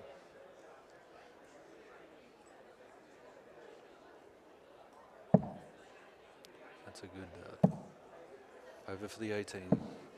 138. And these are the setup shots that we need. This has been a great leg from Brandon. And again, Jun's just keep coming.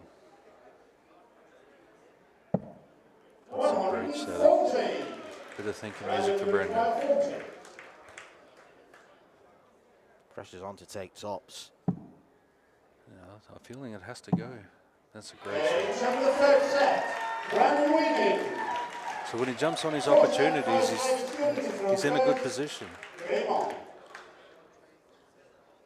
That's exactly the kind of good solid leg he needed, and important. It was against the darts and it secured the third set as Brandon Weening leads 2-1. 3 more legs and he books his place in round 3.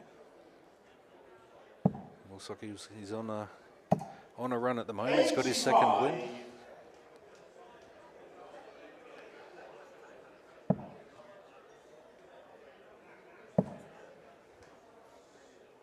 So far in this game, I've got to say I'm very impressed with the way Jun is playing.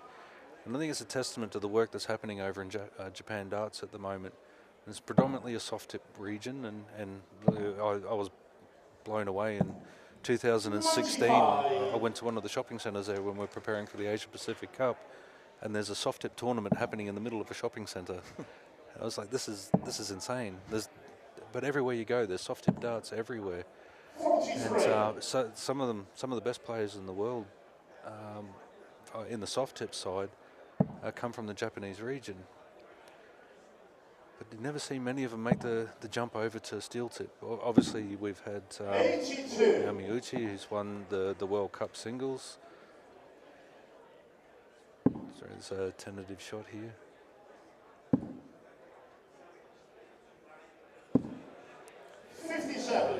So he gives Brandon an opportunity.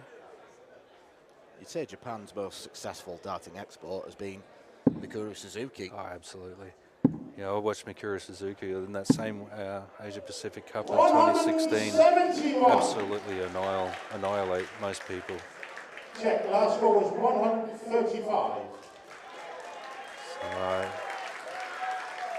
played Corinne Hammond in the final in the Asia Pacific Cup and was just next level, unbelievable.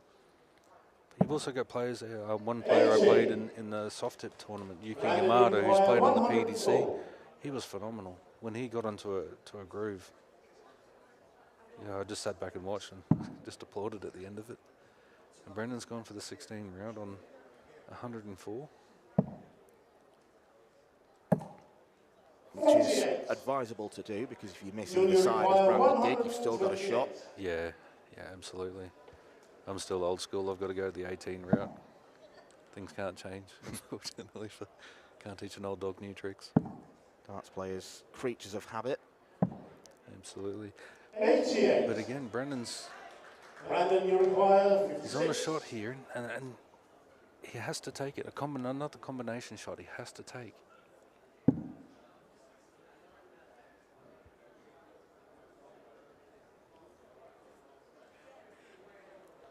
17. And he's taken it. On the first day, Brian Raman. So he has the break.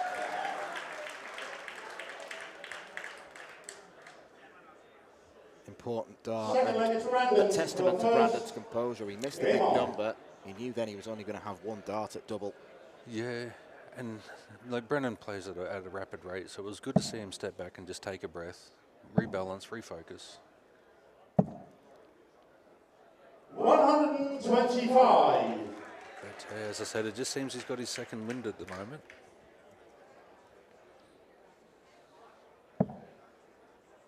As I mentioned, the winner of this will take on the Irishman Shane McGurk, and that'll be the last match on Wednesday evening. So 100. whoever comes through will have a late night then.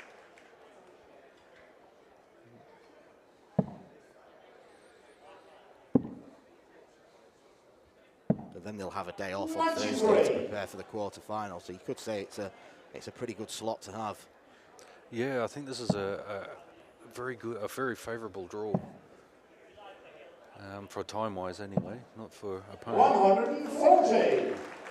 Really impressed with John's first six at the moment. He's playing fantastic. Brennan's hit multiple 2 triple starts in multiple legs. 80. And by shot 9, John's either in front or very, very close, just through good game management, good board management, good play.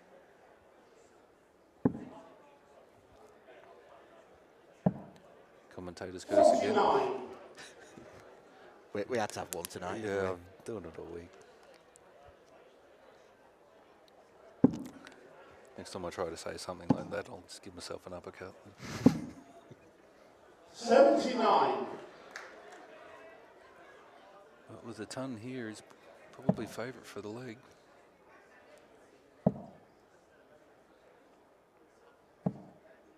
$100. Because these are the shots that Brendo's been struggling Brandon, you with. require 124. He's either hit a 20 and then a 1 or a 4 or a single. Just left himself something funny. At least I cursed him in the right way this time. 102. Could have been for the game's first ton plus checkout. Is that accolade going to go to John? Here's treble 20. 56. Brandon, you require 22. A tricky little double, but it's straight.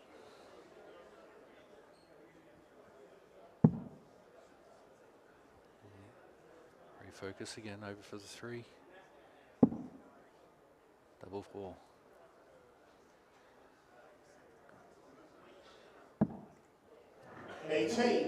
And again, John's just put himself in that position where he gets a shot. Every time, if Brendan makes a mistake, he's got himself in positions to take shots. Well, that first dart wasn't close to 16, but just like Brandon in the last leg, he doesn't let it deter him. And another missed opportunity for Brandon there. It could have been 2-0 up, shooting for the game. Well, two legs in his belt for the match.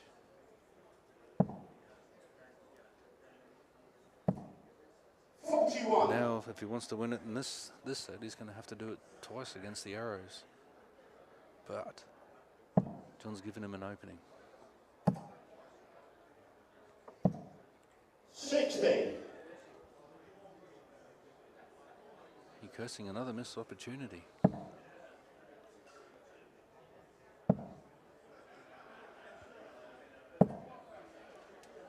$95.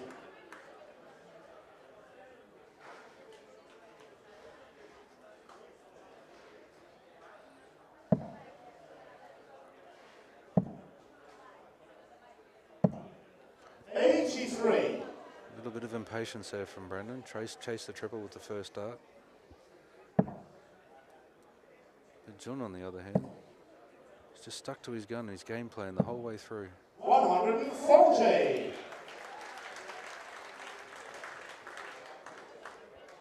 I think on the conversion rates, John's doing quite well here with the scores above 100 and above 100. 123. Brendo's converted a lot of shots himself with 2 treble walks.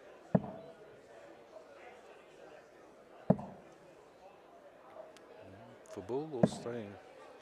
43.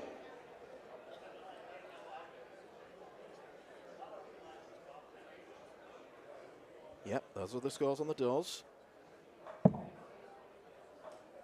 It's a great shot, great timing. 177.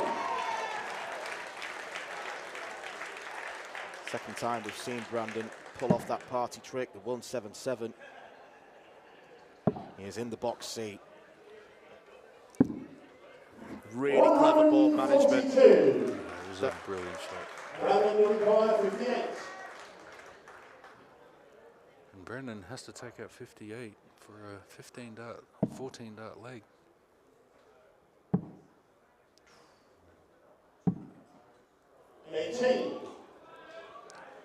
John, you require 40. John's put himself in the box seat here. As you said, through good game board management. I do wonder whether almost the cleverness of the 142 maybe put Brandon off his stride, because it was excellent work from John. It's just putting Brendan under so much consistent pressure, and there's nothing special. There's no blistering 180s or back-to-back 140s. It's just good gameplay.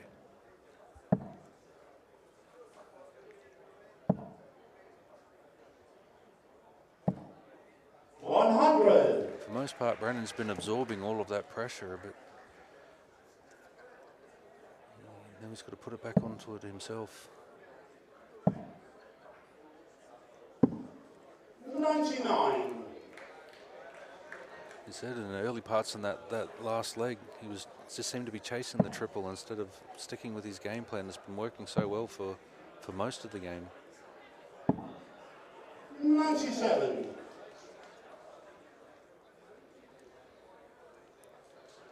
He's given himself a bit of a breather. He's taking his time now. Taking a bit more time to settle and focus. I like it. It's a good move.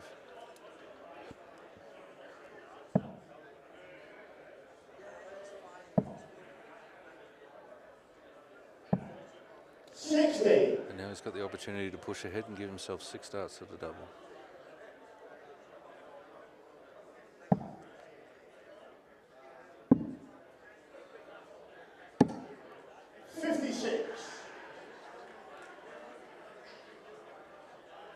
Gets him down to a finish, but it's a long-range one. Yeah, Jun just needs a ton or a 140 here, and you put him in as favourite for the leg.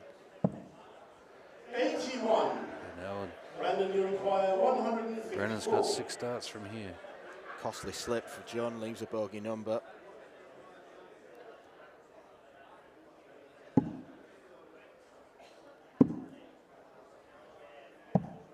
This is where I go back to say your B game. You need to get your B game right, your discipline. That there's a difference between your A game and your B game. Is your A game, you'll be firing, you'll be hitting everything. Your B game is the discipline game that you need to rely on, and missing the big numbers straight off the bat. You know, 46. You're shooting at 108 and 8 now instead of say a 70 or an 80.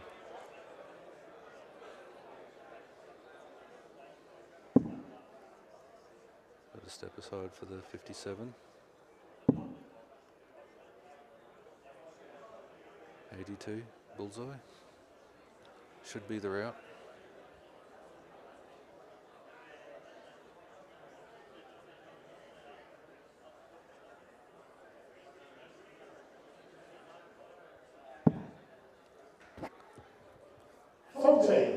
Went for the 14. You'll require 117. Don't mind that, Doc.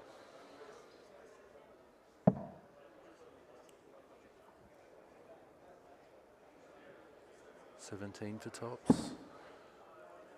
And again, Jun's just put himself in a position. Give himself a shot. 97. And now Brennan has to come back for a tricky little shot. To set dark gone for Jun. Would have taken us all the way.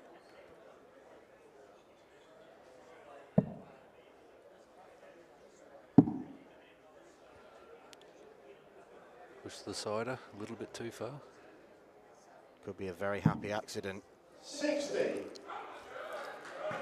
Junior require 20. It's a harsh thing because you want to put yourself a cider there and give yourself that little bit more margin for error. Pulled it a little bit too close. Jun here for 20. 10. Brandon, you require 8. Taking his time. Brandon allowed an 8th visit to the board. And Gale's double 4. And if John Matsuda loses this next leg, he is out, and Brandon Weening will become the first Australian winner this week. Shouldn't be thinking about the outcome, and he isn't. Looks like he's just settling into his process, doing what he's done all game.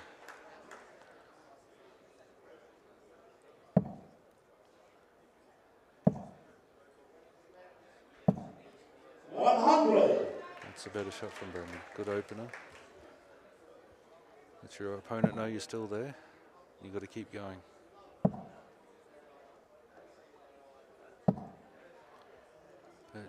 John, as he's done for most of the game, his first 6 have been electric. Nothing major, no 180s or back-to-back 140s, but just so consistent. 140. That's a great answer from Brendan. Both players stepping up when they need to. Now it becomes a little bit of a funny battle now. How much energy does Brendan spend? John's given him an opportunity now, so you don't want to push too hard, but at the same time, You've got to stay focused. You don't want to worry yourself into missing. It's a great set. So many times in those positions, you'll just try and push yourself that little bit too much. I've got to hit a triple. I've got to hit a triple. You've got to change that mentality from I have to I can. 121. It's a real test of bottle, and he could win with a 12-dart break on double 14. 93. Would have been poetic. Was the one he started on. You require 156. This has to go, I'd say. The opportunity's on.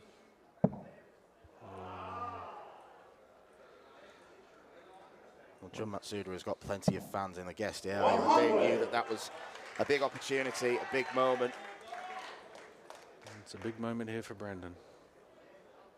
Taking his time. Brandon, you require 28. A tricky little double to be sure, but he nailed it in the first one, our first leg, convincingly. Down for 7. Oh, that might be a lucky bounce out there. 21. And John for the steal. 3 match darts require gone. 56. I do think the dart bounced out of double 19, or my first instinct. Yep.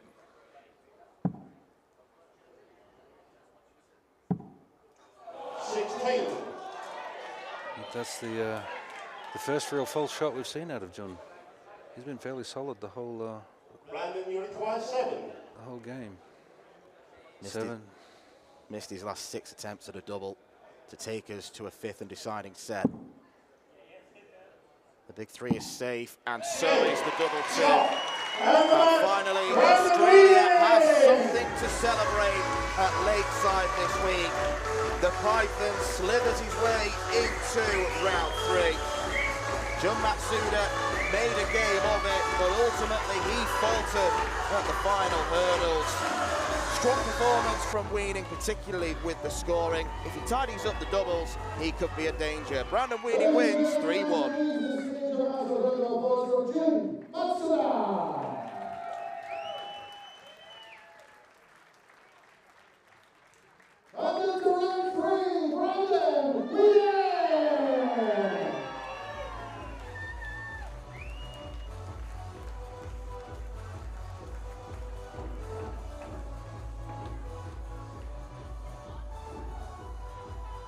Once again, ladies and gentlemen, a 10-minute break, and we will return with our final match of the evening from the men's second round, Peter against Mike Gillet.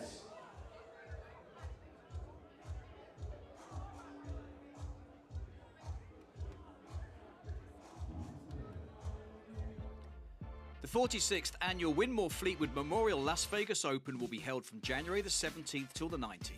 Sin City welcomes you to come and play in the entertainment capital of the world. Men's and women's champions win places at the 2025 World Championships. The Romanian Darts Festival is held from January the 24th till 26th. Join the party in Bucharest, register to play by Wednesday 22nd of January and kickstart the new WDF ranking season in historical Bucharest. The Toto Dutch Open Darts is held from January the 30th till February the 2nd. Registration is open until January the 15th. The Toto Dutch Open Darts is by far the largest darts party in the world that you should not miss. And the men's and women's champions go to Lakeside in December 2025. The Isle of Man International Darts Festival is held from March 6th to 9th. A triple header of darting fun on the Isle of Man with the Silver and Bronze Classic and Masters and the Unranked Open. The Denmark Open and Masters are held from May 2nd to 4th. One of the best run tournaments on the calendar in the beautiful city of Esbjerg, the Golden Denmark Open provides the champions a direct qualification into the 2025 Lakeside World Championships. Along with the Silver Denmark Masters, it's a tournament weekend to look forward to. The Toronto Area Open is held from May 30th till June the 1st. It will be the biggest WDF tournament in Canada in 2025, with the winners of the 501 singles directly qualifying for the Lakeside World Championships. Come join North America's best dart shooters in Toronto. The Swiss Open and Helvetia Open tournaments are held from May 30th till June the 1st. One of the longest running tournaments in Europe invites you to join them in between the most beautiful surroundings. The Swedish Open and Masters takes place from 15th to 17th of August. A popular tournament for many of Europe's best arrowsmiths, the double silver weekend always provides great entertainment. The Latvian Open and Riga Open are held from October 17th to 19th. One of the biggest tournament weekends in the Baltic region is near the end of the 2025 WDF season. An excellent chance to pick up your much-needed points in this silver and bronze weekend. For more information on each of these tournaments, go to the link in the description. A special thanks to our tournament sponsors and partners, Mission, Blaze, Quiff, Great Game, Dart Connect, L-Style and MasterCooler.com.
We continue with the men's second round here at the 2024 Mission WDF Lakeside World Championship.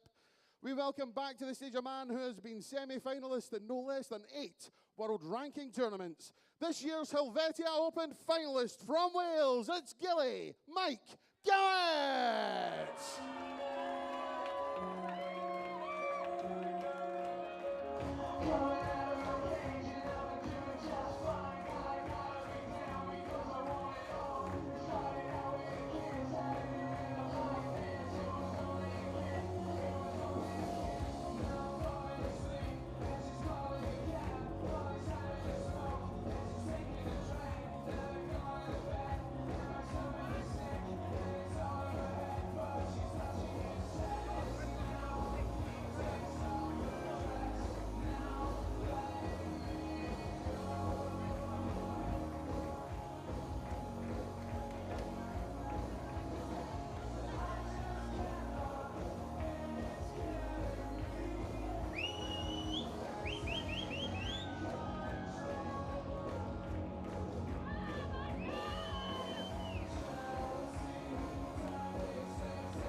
His opponent is a former 3-time Pacific Masters champion, a former BDO World Trophy champion, the reigning Moneybridge Classic champion from Australia, Peter Meche!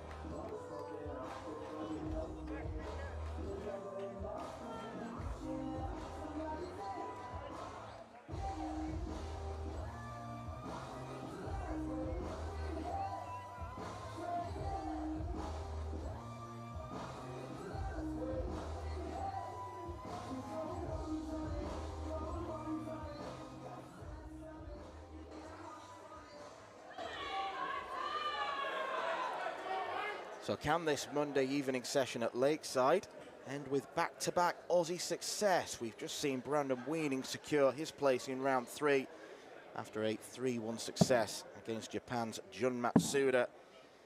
The number 4 seed is through. Can the number 5 follow suit? Peter Meche, probably the most decorated of all the Australians we've got at Lakeside this week, a former BDO World Trophy winner. And you just look at some of the names that he KO'd along the way. Scott Mitchell, Martin Adams, Wesley Harms, all fabulous players in the WDF/BDO system and beyond. Peter is a player who is used to winning. He's won the last 2 tournaments he's entered back in Australia. But this is a big step up, and he's coming up against a player in Mike Gillet, who was one of the more impressive performers in round 1.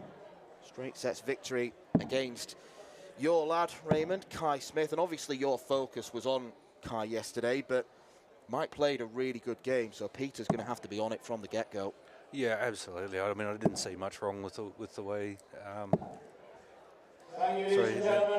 the way Mike played. It was, yeah, as hard as it was to watch, you just had to appreciate it. It was good darts and consistent darts.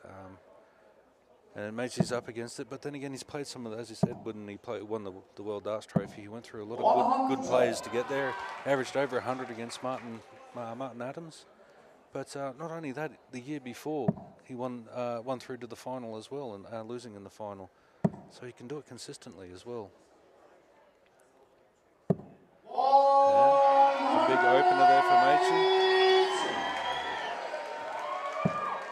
And just for a little bit of history there, the year that Peter Meche won the World Darts Trophy, I was supposed to be the one to go through, but I thought a little bit rude that he finished in the final and couldn't go, so I withdrew and he went and won it.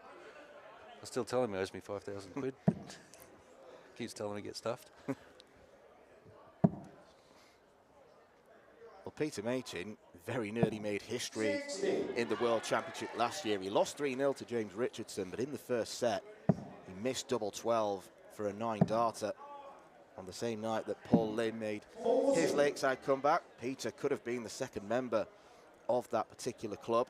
Unfortunately, after that, he didn't win a single leg against ruthless James Richardson.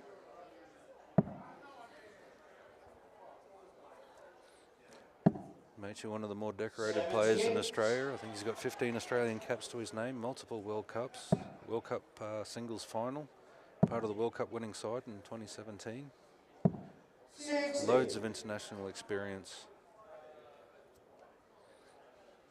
And one of the proper gentlemen in darts as well. Probably, I don't know too many people that can say a bad word about him. Both him and Justin Thompson are probably the two people I'd just really enjoyed playing darts with. Good people, good players, always good battles. But proper gentlemen at the end of the day as well. 36. Peter, you require 124. Peter looking to steal an early march. You got time up his sleeve though. You're thinking, does he go aggressive or does he? It looks like he's stepping over for the 18. 92. Set up there from Peter. So Mike needs to come in with a big one here.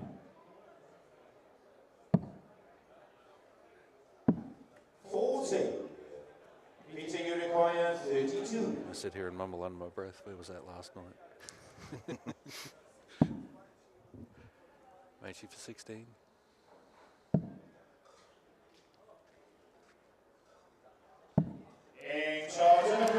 Solid opener for Peter to break there. Second leg is Peter to throw first. Game on. 18-dart break of throw. Solid indeed. Kicked off the last leg with a 180. Won't do the same here. Good start nevertheless.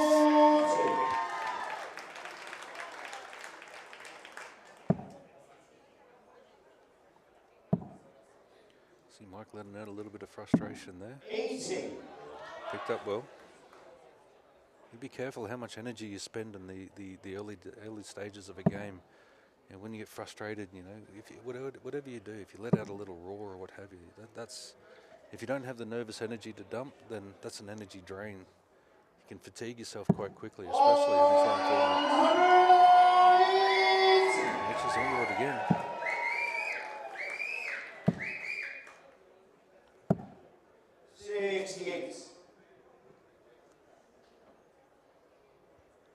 He's got a sizable lead already in this leg.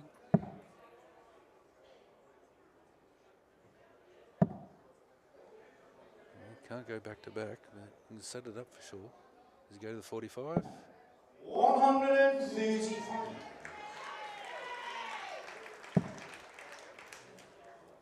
Potential 11-darter. It's been a wonderful beginning from Peter Machin. 46. He looks very dialed in at the moment, very focused.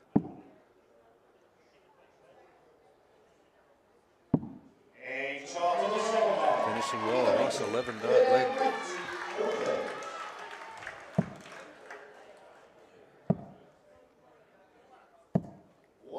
Better start from Mike there.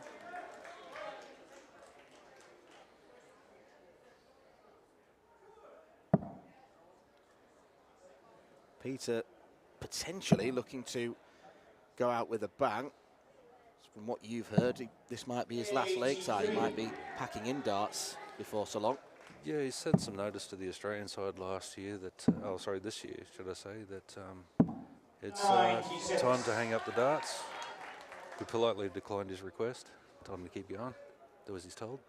But no, he's at that stage in life now where I think he's really enjoying the family scene. So 137. fantastic match from Pete. But If I'm being honest, I think we still need Pete in Australia darts. As you can see, we've got a lot of talent coming through. We just need to give him a little bit more guidance, and that's where people like Peter and we definitely need him around darts in Australia. So you're going to try and convince him to change his mind? No, I just tell him he can't. 140.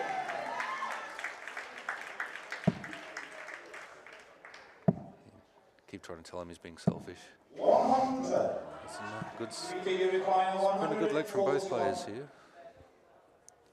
Paige scoring is rock solid at the moment. He's on for the 141. Just missed the 57. Move over to triple 10. 89. Mike, you require 143.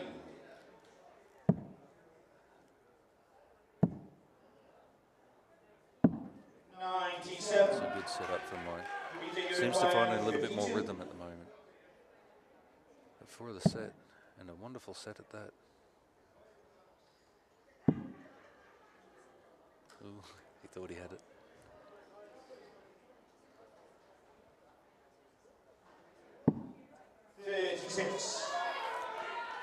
Mike, you require 46. Mike seeking a response. I think he'll need it there too as well, because you don't want to drop a set 3-zip when you've got the walk. 37. Well, the early signs for Mike are not good. 8-8 for Peter Machin. 16 for 16 is a par. We don't want to be mucking around with this too long. 14. In the madhouse. Mike, you require 9.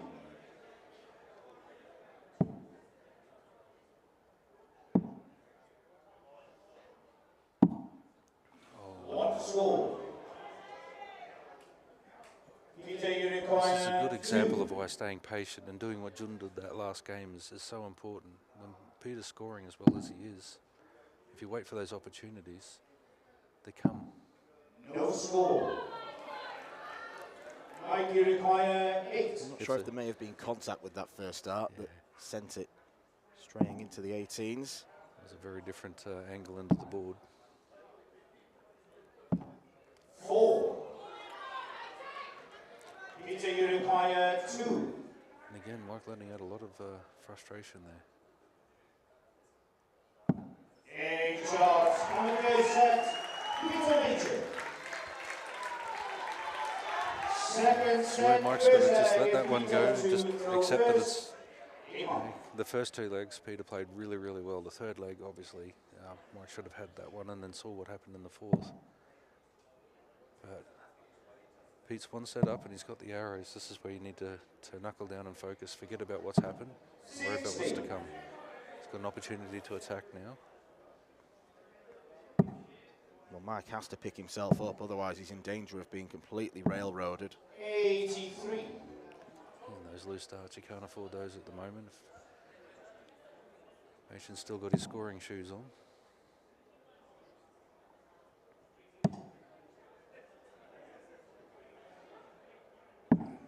49.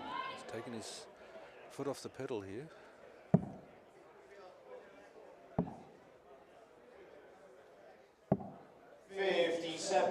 But Mike's just chasing all over the board, chasing trebles.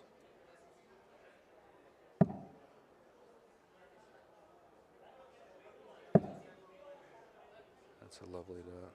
All that bed to work with. 125. Moved too far across to the left. I like this from Mike. He's just taking a little step back to reset himself.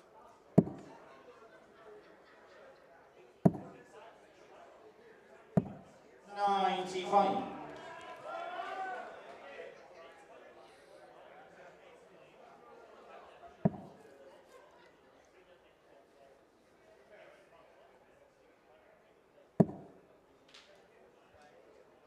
Does he stay there or does he come down for the 17? Looks like he's staying. 100. Well, from that angle, it looked like he had plenty of room to work with on the right, but Put the dart left side. 96. That's a good shot from Video Mike you there. require 167.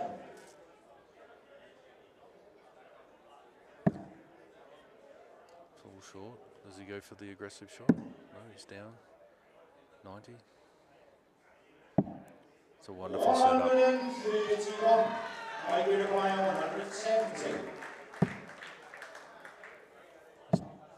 It's almost like he's chasing that first dart. You can see he's just pushing it right across his body. 36. We said it the other night, when you're shooting for those shots, the big scores. When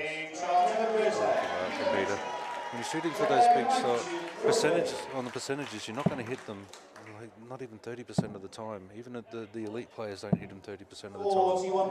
But 90% of the time, you see the first dart go in because they're just staying in the process. They're not trying to throw anything special. They're just staying in the same groove that they're already in. They're not thinking that I have to hit it. I can hit it. And it's a big difference when you walk up to the board, especially on stage, in front of a crowd, on TV. You know, and telling yourself that you have to do something. It's like telling a 3-year-old to clean their room. You're just going to have that resistance, that natural resistance. 100. But when you tell yourself you can do it, you relax that little bit more, you focus that little bit more. But you can't focus harder, you can't throw any different than what your natural throw is, or you shouldn't, because that's where errors will come in. So if you've got no trust in the process and you're trying to make something happen, that's where things go wrong, and they can go really wrong, really quickly. 84. But Mason's very solid here.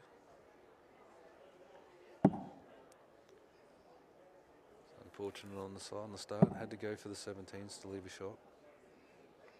Oh, sorry, for the 18s.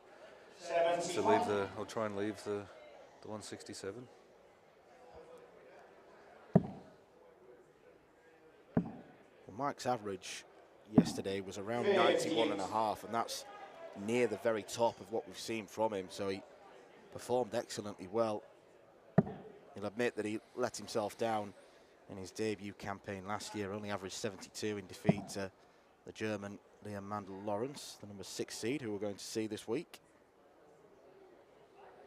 So obviously Mike's gone away and worked on last year, and he's improved, and that's something I hope my fellow countrymen take away from this. You know, they may not have had the performances that they want, but this is experience.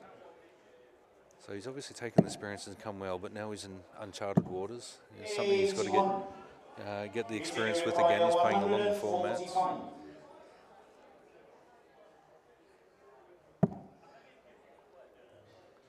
45 or 57? Not so sure on the 57 route myself, but 104.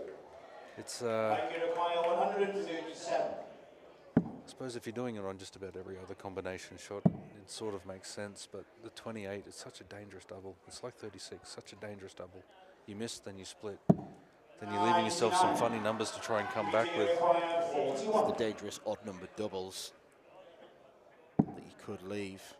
Peter Majin wants to leave double 16. That's what he does. Much tidier from Meiji in this second set. Third leg is Peter to throw first.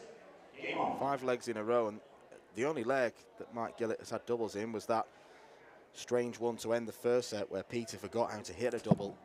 That's the only chance he's been afforded, so Mike has to pick things up. Averaging sub 70 right now.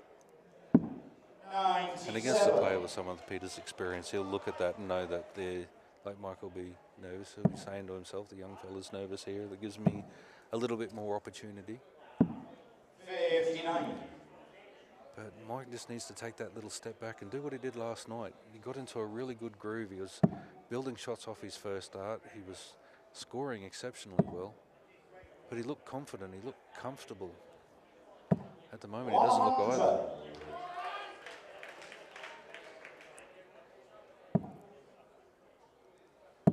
Mostly just plugging it away nice and straight. 100.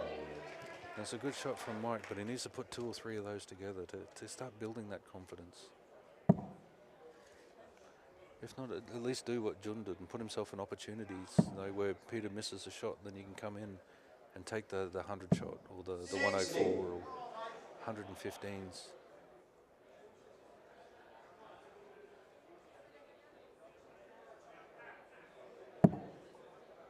It's a lovely first start. 85. And the frustration to only emerge with 85 after such a good first start. Yeah. But there's no real damage. I mean, it's, yeah, you're on 144 as opposed to 157. 144, obviously an easy shot, but you need 2 triples and a double. So the damage is quite minor in that one there. You're just giving away a little bit of confidence, but if Peter hasn't backed it, which he hasn't,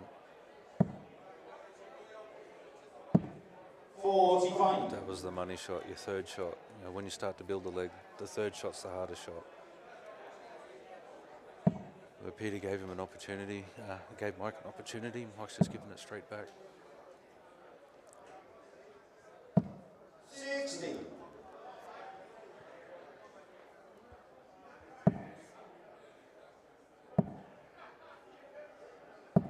That's a great shot. Now all the pressure's back on Peter. 143. And a poor leg for Peter's standards. And a time that he can ill afford, because this is a break, and if you appreciate that Mike's got to break twice to get back to the set. Mike, you require 72. But to be on 100 after 18 darts when you're shooting for the set with the walk. Bullseye for Mike. 40. And a miss. Peter, you require 100. Now, if we're playing back home on a floor attempt, I'd say this would be bread and butter for Peter.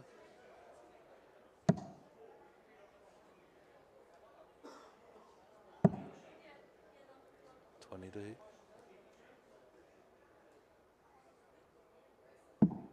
80. Peter Machin used to play doubles with a gent named James Bailey. Between the two of those, any shot between 80 and 120, you just put your darts away. But this isn't a floor event in Australia. Gillet takes it. This is a world championship where pressure is very, very different. Fourth against Mike to throw first. Game on. Winner of this will take on the number 12 seed Cliff Pryor. And I suggest that both players will view that as an opportunity, because Cliff in his World Championship game, you only averaged 74. It was a low quality game against Scott Walters. Neither of them could get going.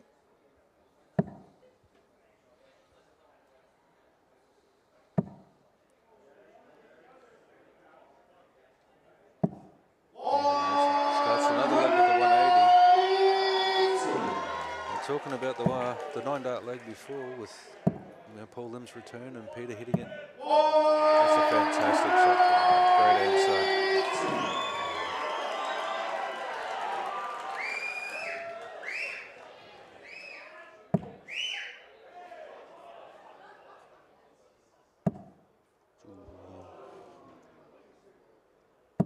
Collective groan from the audience at Lakeside. Yeah, it's a bit disappointing that we've got a clown in the audience whistling when Peter's on the shot for a 9-dart leg. 41. It's probably a good thing that he's not doing a tournament in Australia. He'll get skull dragged out pretty quickly.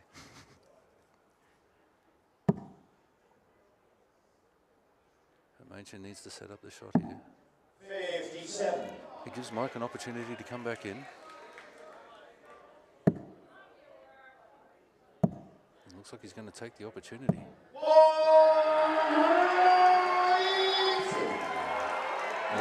This has been nowhere to be seen so far for Gillet. Exploded into life. Machin for 14. Bullseye. So going to the break, 2 sets up.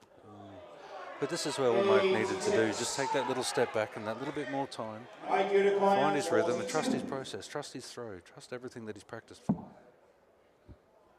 Double 16. You don't often see left-handers going to this side of the board, which works out very nicely for Mike.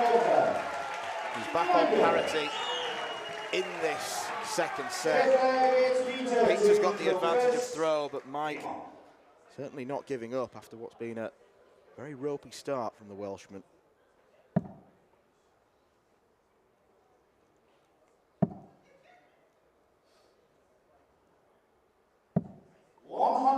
It's a solid opener for Peter. In this leg here, you just want to come down in tons. Mike's been hitting the 180s, and you're hoping that he's burnt all of that energy up. 45.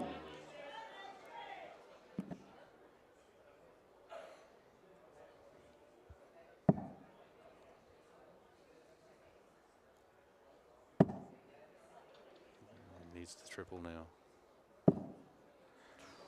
5. To release the pressure valve on Mike. Can Mike take advantage of it?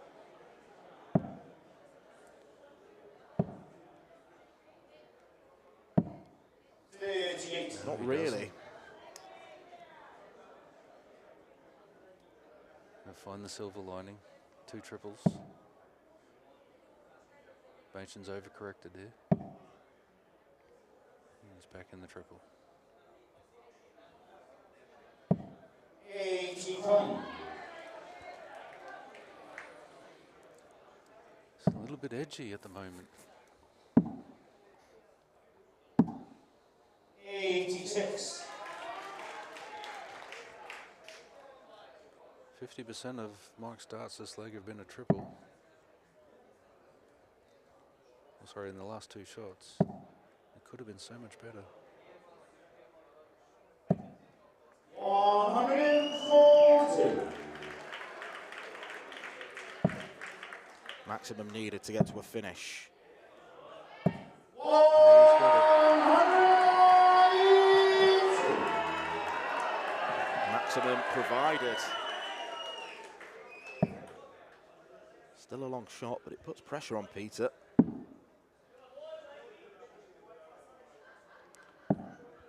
95. IQ require 152.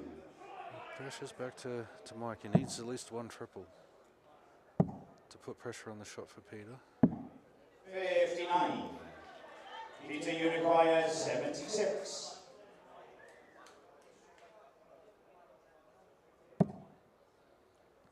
16 for tops. Tops for the set. 56. This gives Mike an opportunity, but this is a tricky little IQ one. require 93. Triple first dart, almost required.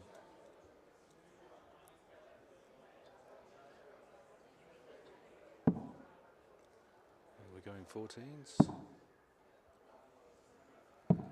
53. 93 is one of those funny little shots. You're either going to go for the ball or you're going to go for the 57.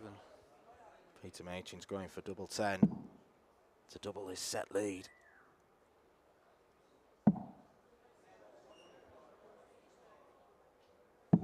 And there it is, Peter Machin, the Australian. It's 2 sets to 0 up. It was a much better effort from Mike there. 3 180s in the space of 2 legs, but it's counted for nothing. A slow start from the Welshman, losing the first 5 legs. And Peter Machin tidies up on double 5. He's 3 legs. He's 1 set away from a place in round 3.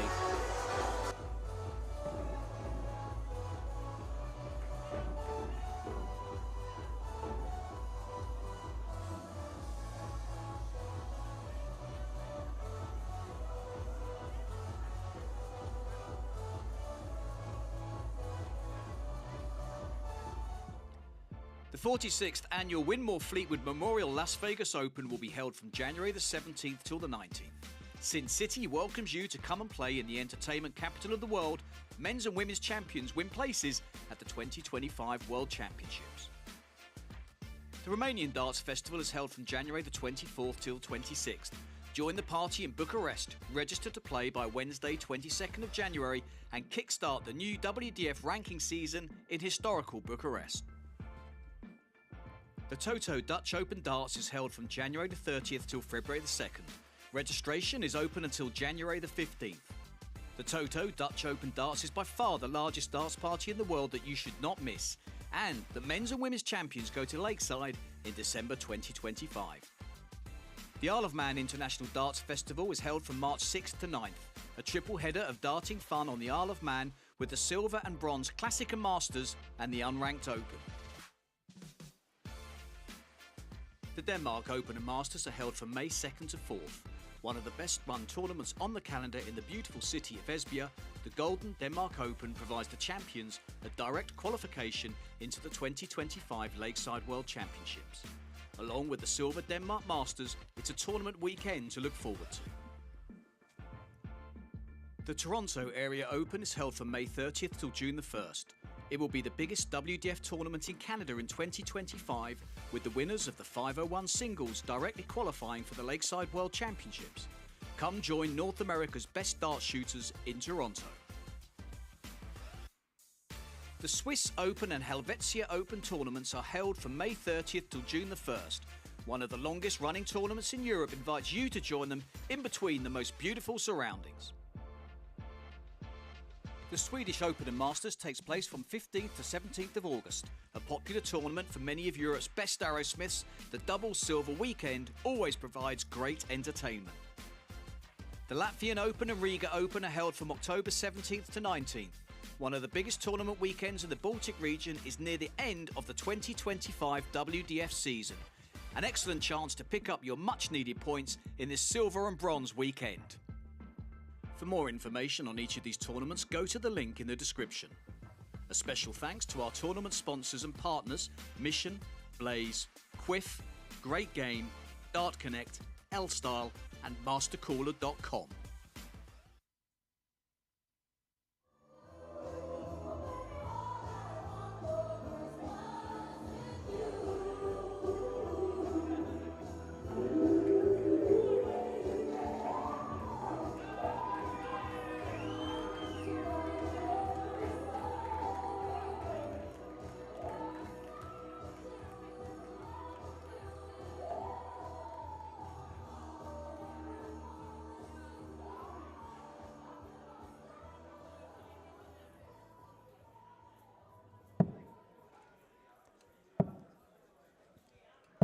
So it's been a very solid performance so far from Peter Paige, and it started in stunning fashion, back-to-back 180s in the first two legs. We had an 11 darter on double 16. Things faltered slightly, and while Peter's level dropped, Mike's certainly raised. But the most important thing for Paige is that he came away with the requisite 3 legs to take a 2-set advantage. It's a big ask now for Mike to come back and win 3 sets in a row. It's not impossible. Peter's just got to stay solid and focused, Raymond. Yeah, absolutely. He's just got to keep doing what he's doing. Obviously clean up the errant darts. And for Mike, he just needs to find that rhythm, that confidence. And he didn't do much wrong last night. He hit just about everything that he was after. So the form doesn't dip that much, just the confidence level. Maybe the break came at a good time.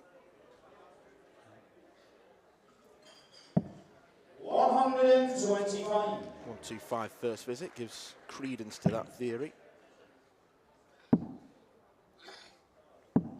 96.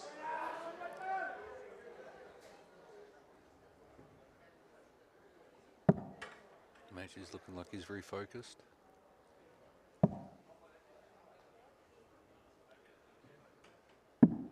99. Mike looking a little snatchy on the release there. 134.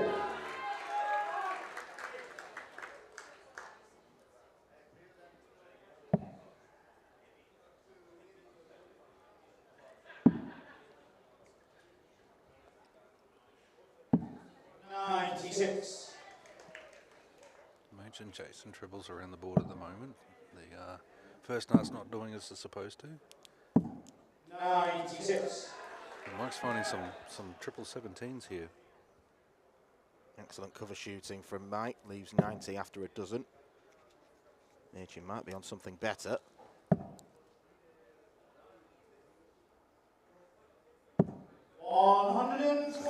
It's a good set to put the pressure on, because now it's going to force Mike to go for the 20 ball route. It's the 60. We saw Brandon do this. 60. Peter, you require 41. The left-hander to be on his arc. That's a good dart. Sets the line straight down for the... Always want to try to get the 9. I want to get it in a position where it sets my line. Yet another break of throw. Second leg is Peter to throw first. Game on. I mean, the real positive from Peter's point of view, he's had a dart, at least one, to win every leg of this match. So he's always in it. He's never giving Mike any breathing room.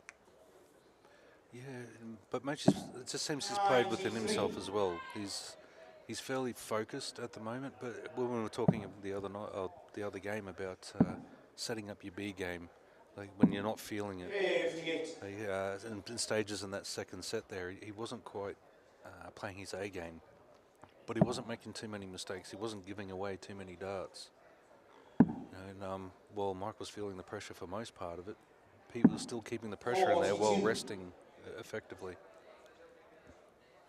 And just sit back and allowed Mike to pretty much beat himself up, which we saw with him venting his frustration on numerous occasions. And for an experienced campaigner like Peter, if once you see the frustration routinely from your opponent, you're in a pretty good mindset. You're feeling pretty comfortable. That's where you can feed off the negative energy from your opponent. Absolutely, because you know every triple 20 you hit now is a dagger to the opponent. 123. But Mike doing as he should do and just stay focused on what he's doing. Don't give too much away. Good focus from Peter not to worry about the drop dart. Then he gets a bounce out. He'll want to pick both of them up.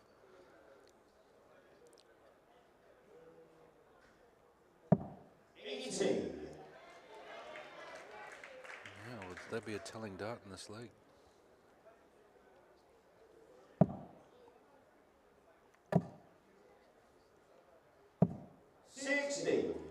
Away with Peter, you require 152. You just see the look on the frustration on Mike's face as he takes the darts out of the... Like, Machen's probably a little bit more relaxed now on this 152 because Mike's just given it away that he's not feeling confident or comfortable for this 160. 100. So now it's on to Mike to summon up that little fire, that little spark.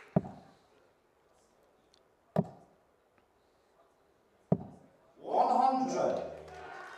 Peter, you require 52. Double 16. It's been good to him so far. Is this the commentator's curse again? Peter Machin defies the commentator's curse. He's 501 points away from a first World Championship victory and a tie with Cliff Pryor in round 3. No indication that Mike's giving up. That's what you like to see when you're on wood, come out fighting. 4 180s in the last 5 legs from Mike, and yet he's only won one of them. Yeah, but Machin, the old stalwart, he knows that if he can keep pace here, and just force another error here. And he has. 76. And this is where all your body language, negative body language, was to your own detriment. But Peter's given him the opportunity back. 39.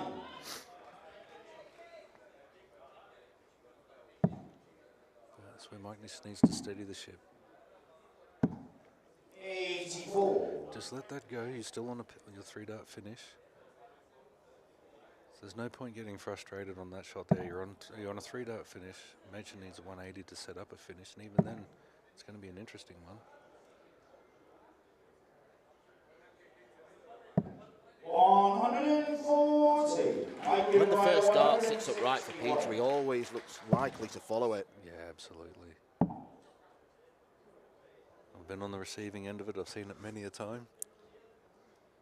Yeah, when he gets that first dart and once that second dart hits the triple, he's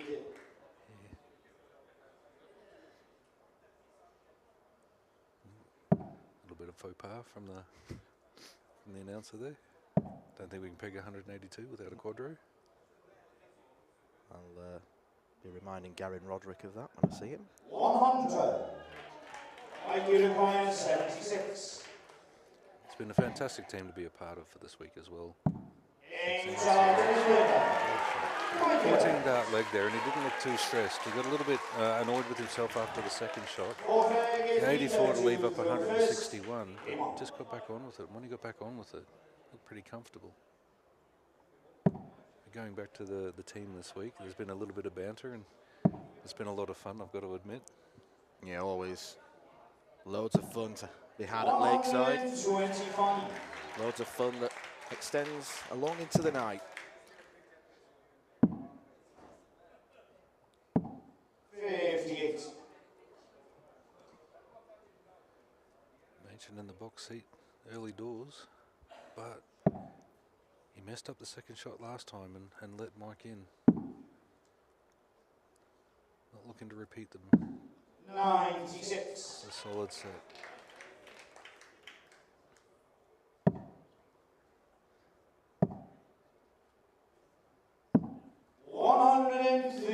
It's a great reply from him.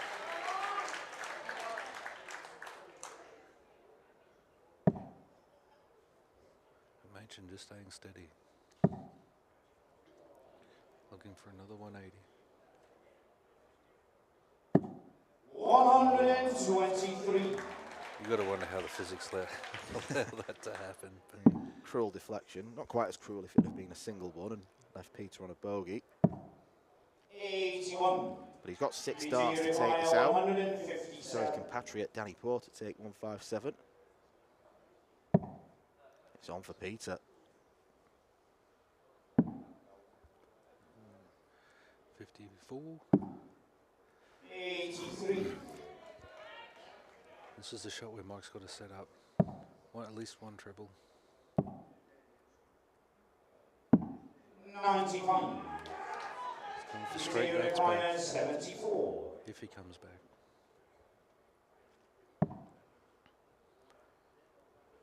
For a 15 dart leg.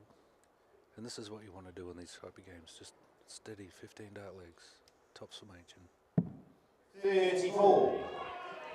Mike, you require 130. First match dart was gone. Still a long way to go for Mike. It's a good start. Bullseye. 99. Sterling effort, but it might amount to a 3-0 defeat. It's a good marker for Pete. The bulbous barrel. Didn't need it. And that is game shot. Peter Machen, the second Australian through to the last 16 of the Lakeside World Championship, doing it in straight sets against Mike Gillet. He started far too slowly, did the Welshman, and although he improved as the game went on, hitting 4 180s in the process, Peter always looked in control. That is a World Championship win. Machen beats Gillet 3-0, and we'll be back for more Lakeside action at 1 o'clock UK time tomorrow.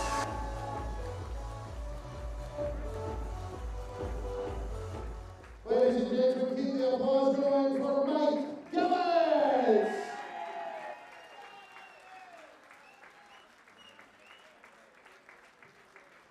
And into round 3, Peter Machen!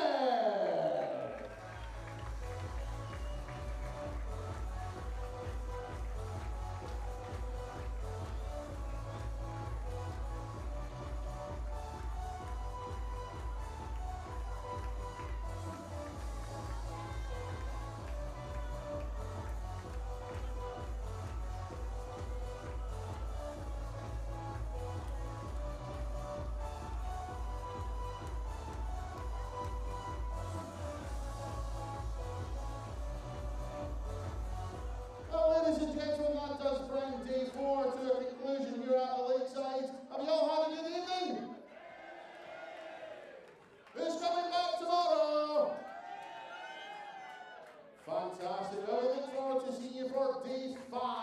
1 o'clock start, the doors at 12, I believe. We look forward to seeing you there. Thank you all very much indeed. Have a safe journey home. God bless and good night.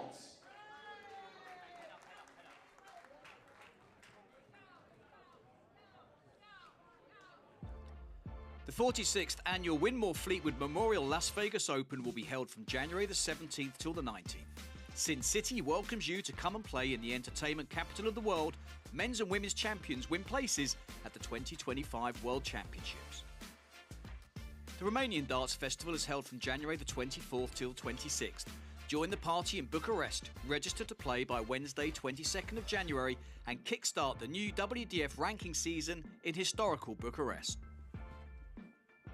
The Toto Dutch Open Darts is held from January the 30th till February the 2nd. Registration is open until January the 15th. The Toto Dutch Open Darts is by far the largest darts party in the world that you should not miss. And the men's and women's champions go to Lakeside in December 2025. The Isle of Man International Darts Festival is held from March 6th to 9th. A triple header of darting fun on the Isle of Man with the Silver and Bronze Classic and Masters and the Unranked Open. The Denmark Open and Masters are held from May 2nd to 4th. One of the best run tournaments on the calendar in the beautiful city of Esbjerg, the Golden Denmark Open provides the champions a direct qualification into the 2025 Lakeside World Championships. Along with the Silver Denmark Masters, it's a tournament weekend to look forward to. The Toronto Area Open is held from May 30th till June the 1st. It will be the biggest WDF tournament in Canada in 2025, with the winners of the 501 singles directly qualifying for the Lakeside World Championships. Come join North America's best dart shooters in Toronto. The Swiss Open and Helvetia Open tournaments are held from May 30th till June the 1st. One of the longest running tournaments in Europe invites you to join them in between the most beautiful surroundings. The Swedish Open and Masters takes place from 15th to 17th of August. A popular tournament for many of Europe's best arrowsmiths, the double silver weekend always provides great entertainment. The Latvian Open and Riga Open are held from October 17th to 19th. One of the biggest tournament weekends in the Baltic region is near the end of the 2025 WDF season. An excellent chance to pick up your much needed points in this silver and bronze weekend. For more information on each of these tournaments, go to the link in the description. A special thanks to our tournament sponsors and partners, Mission, Blaze, Quiff, Great Game, Dart Connect, L-Style and MasterCooler.com.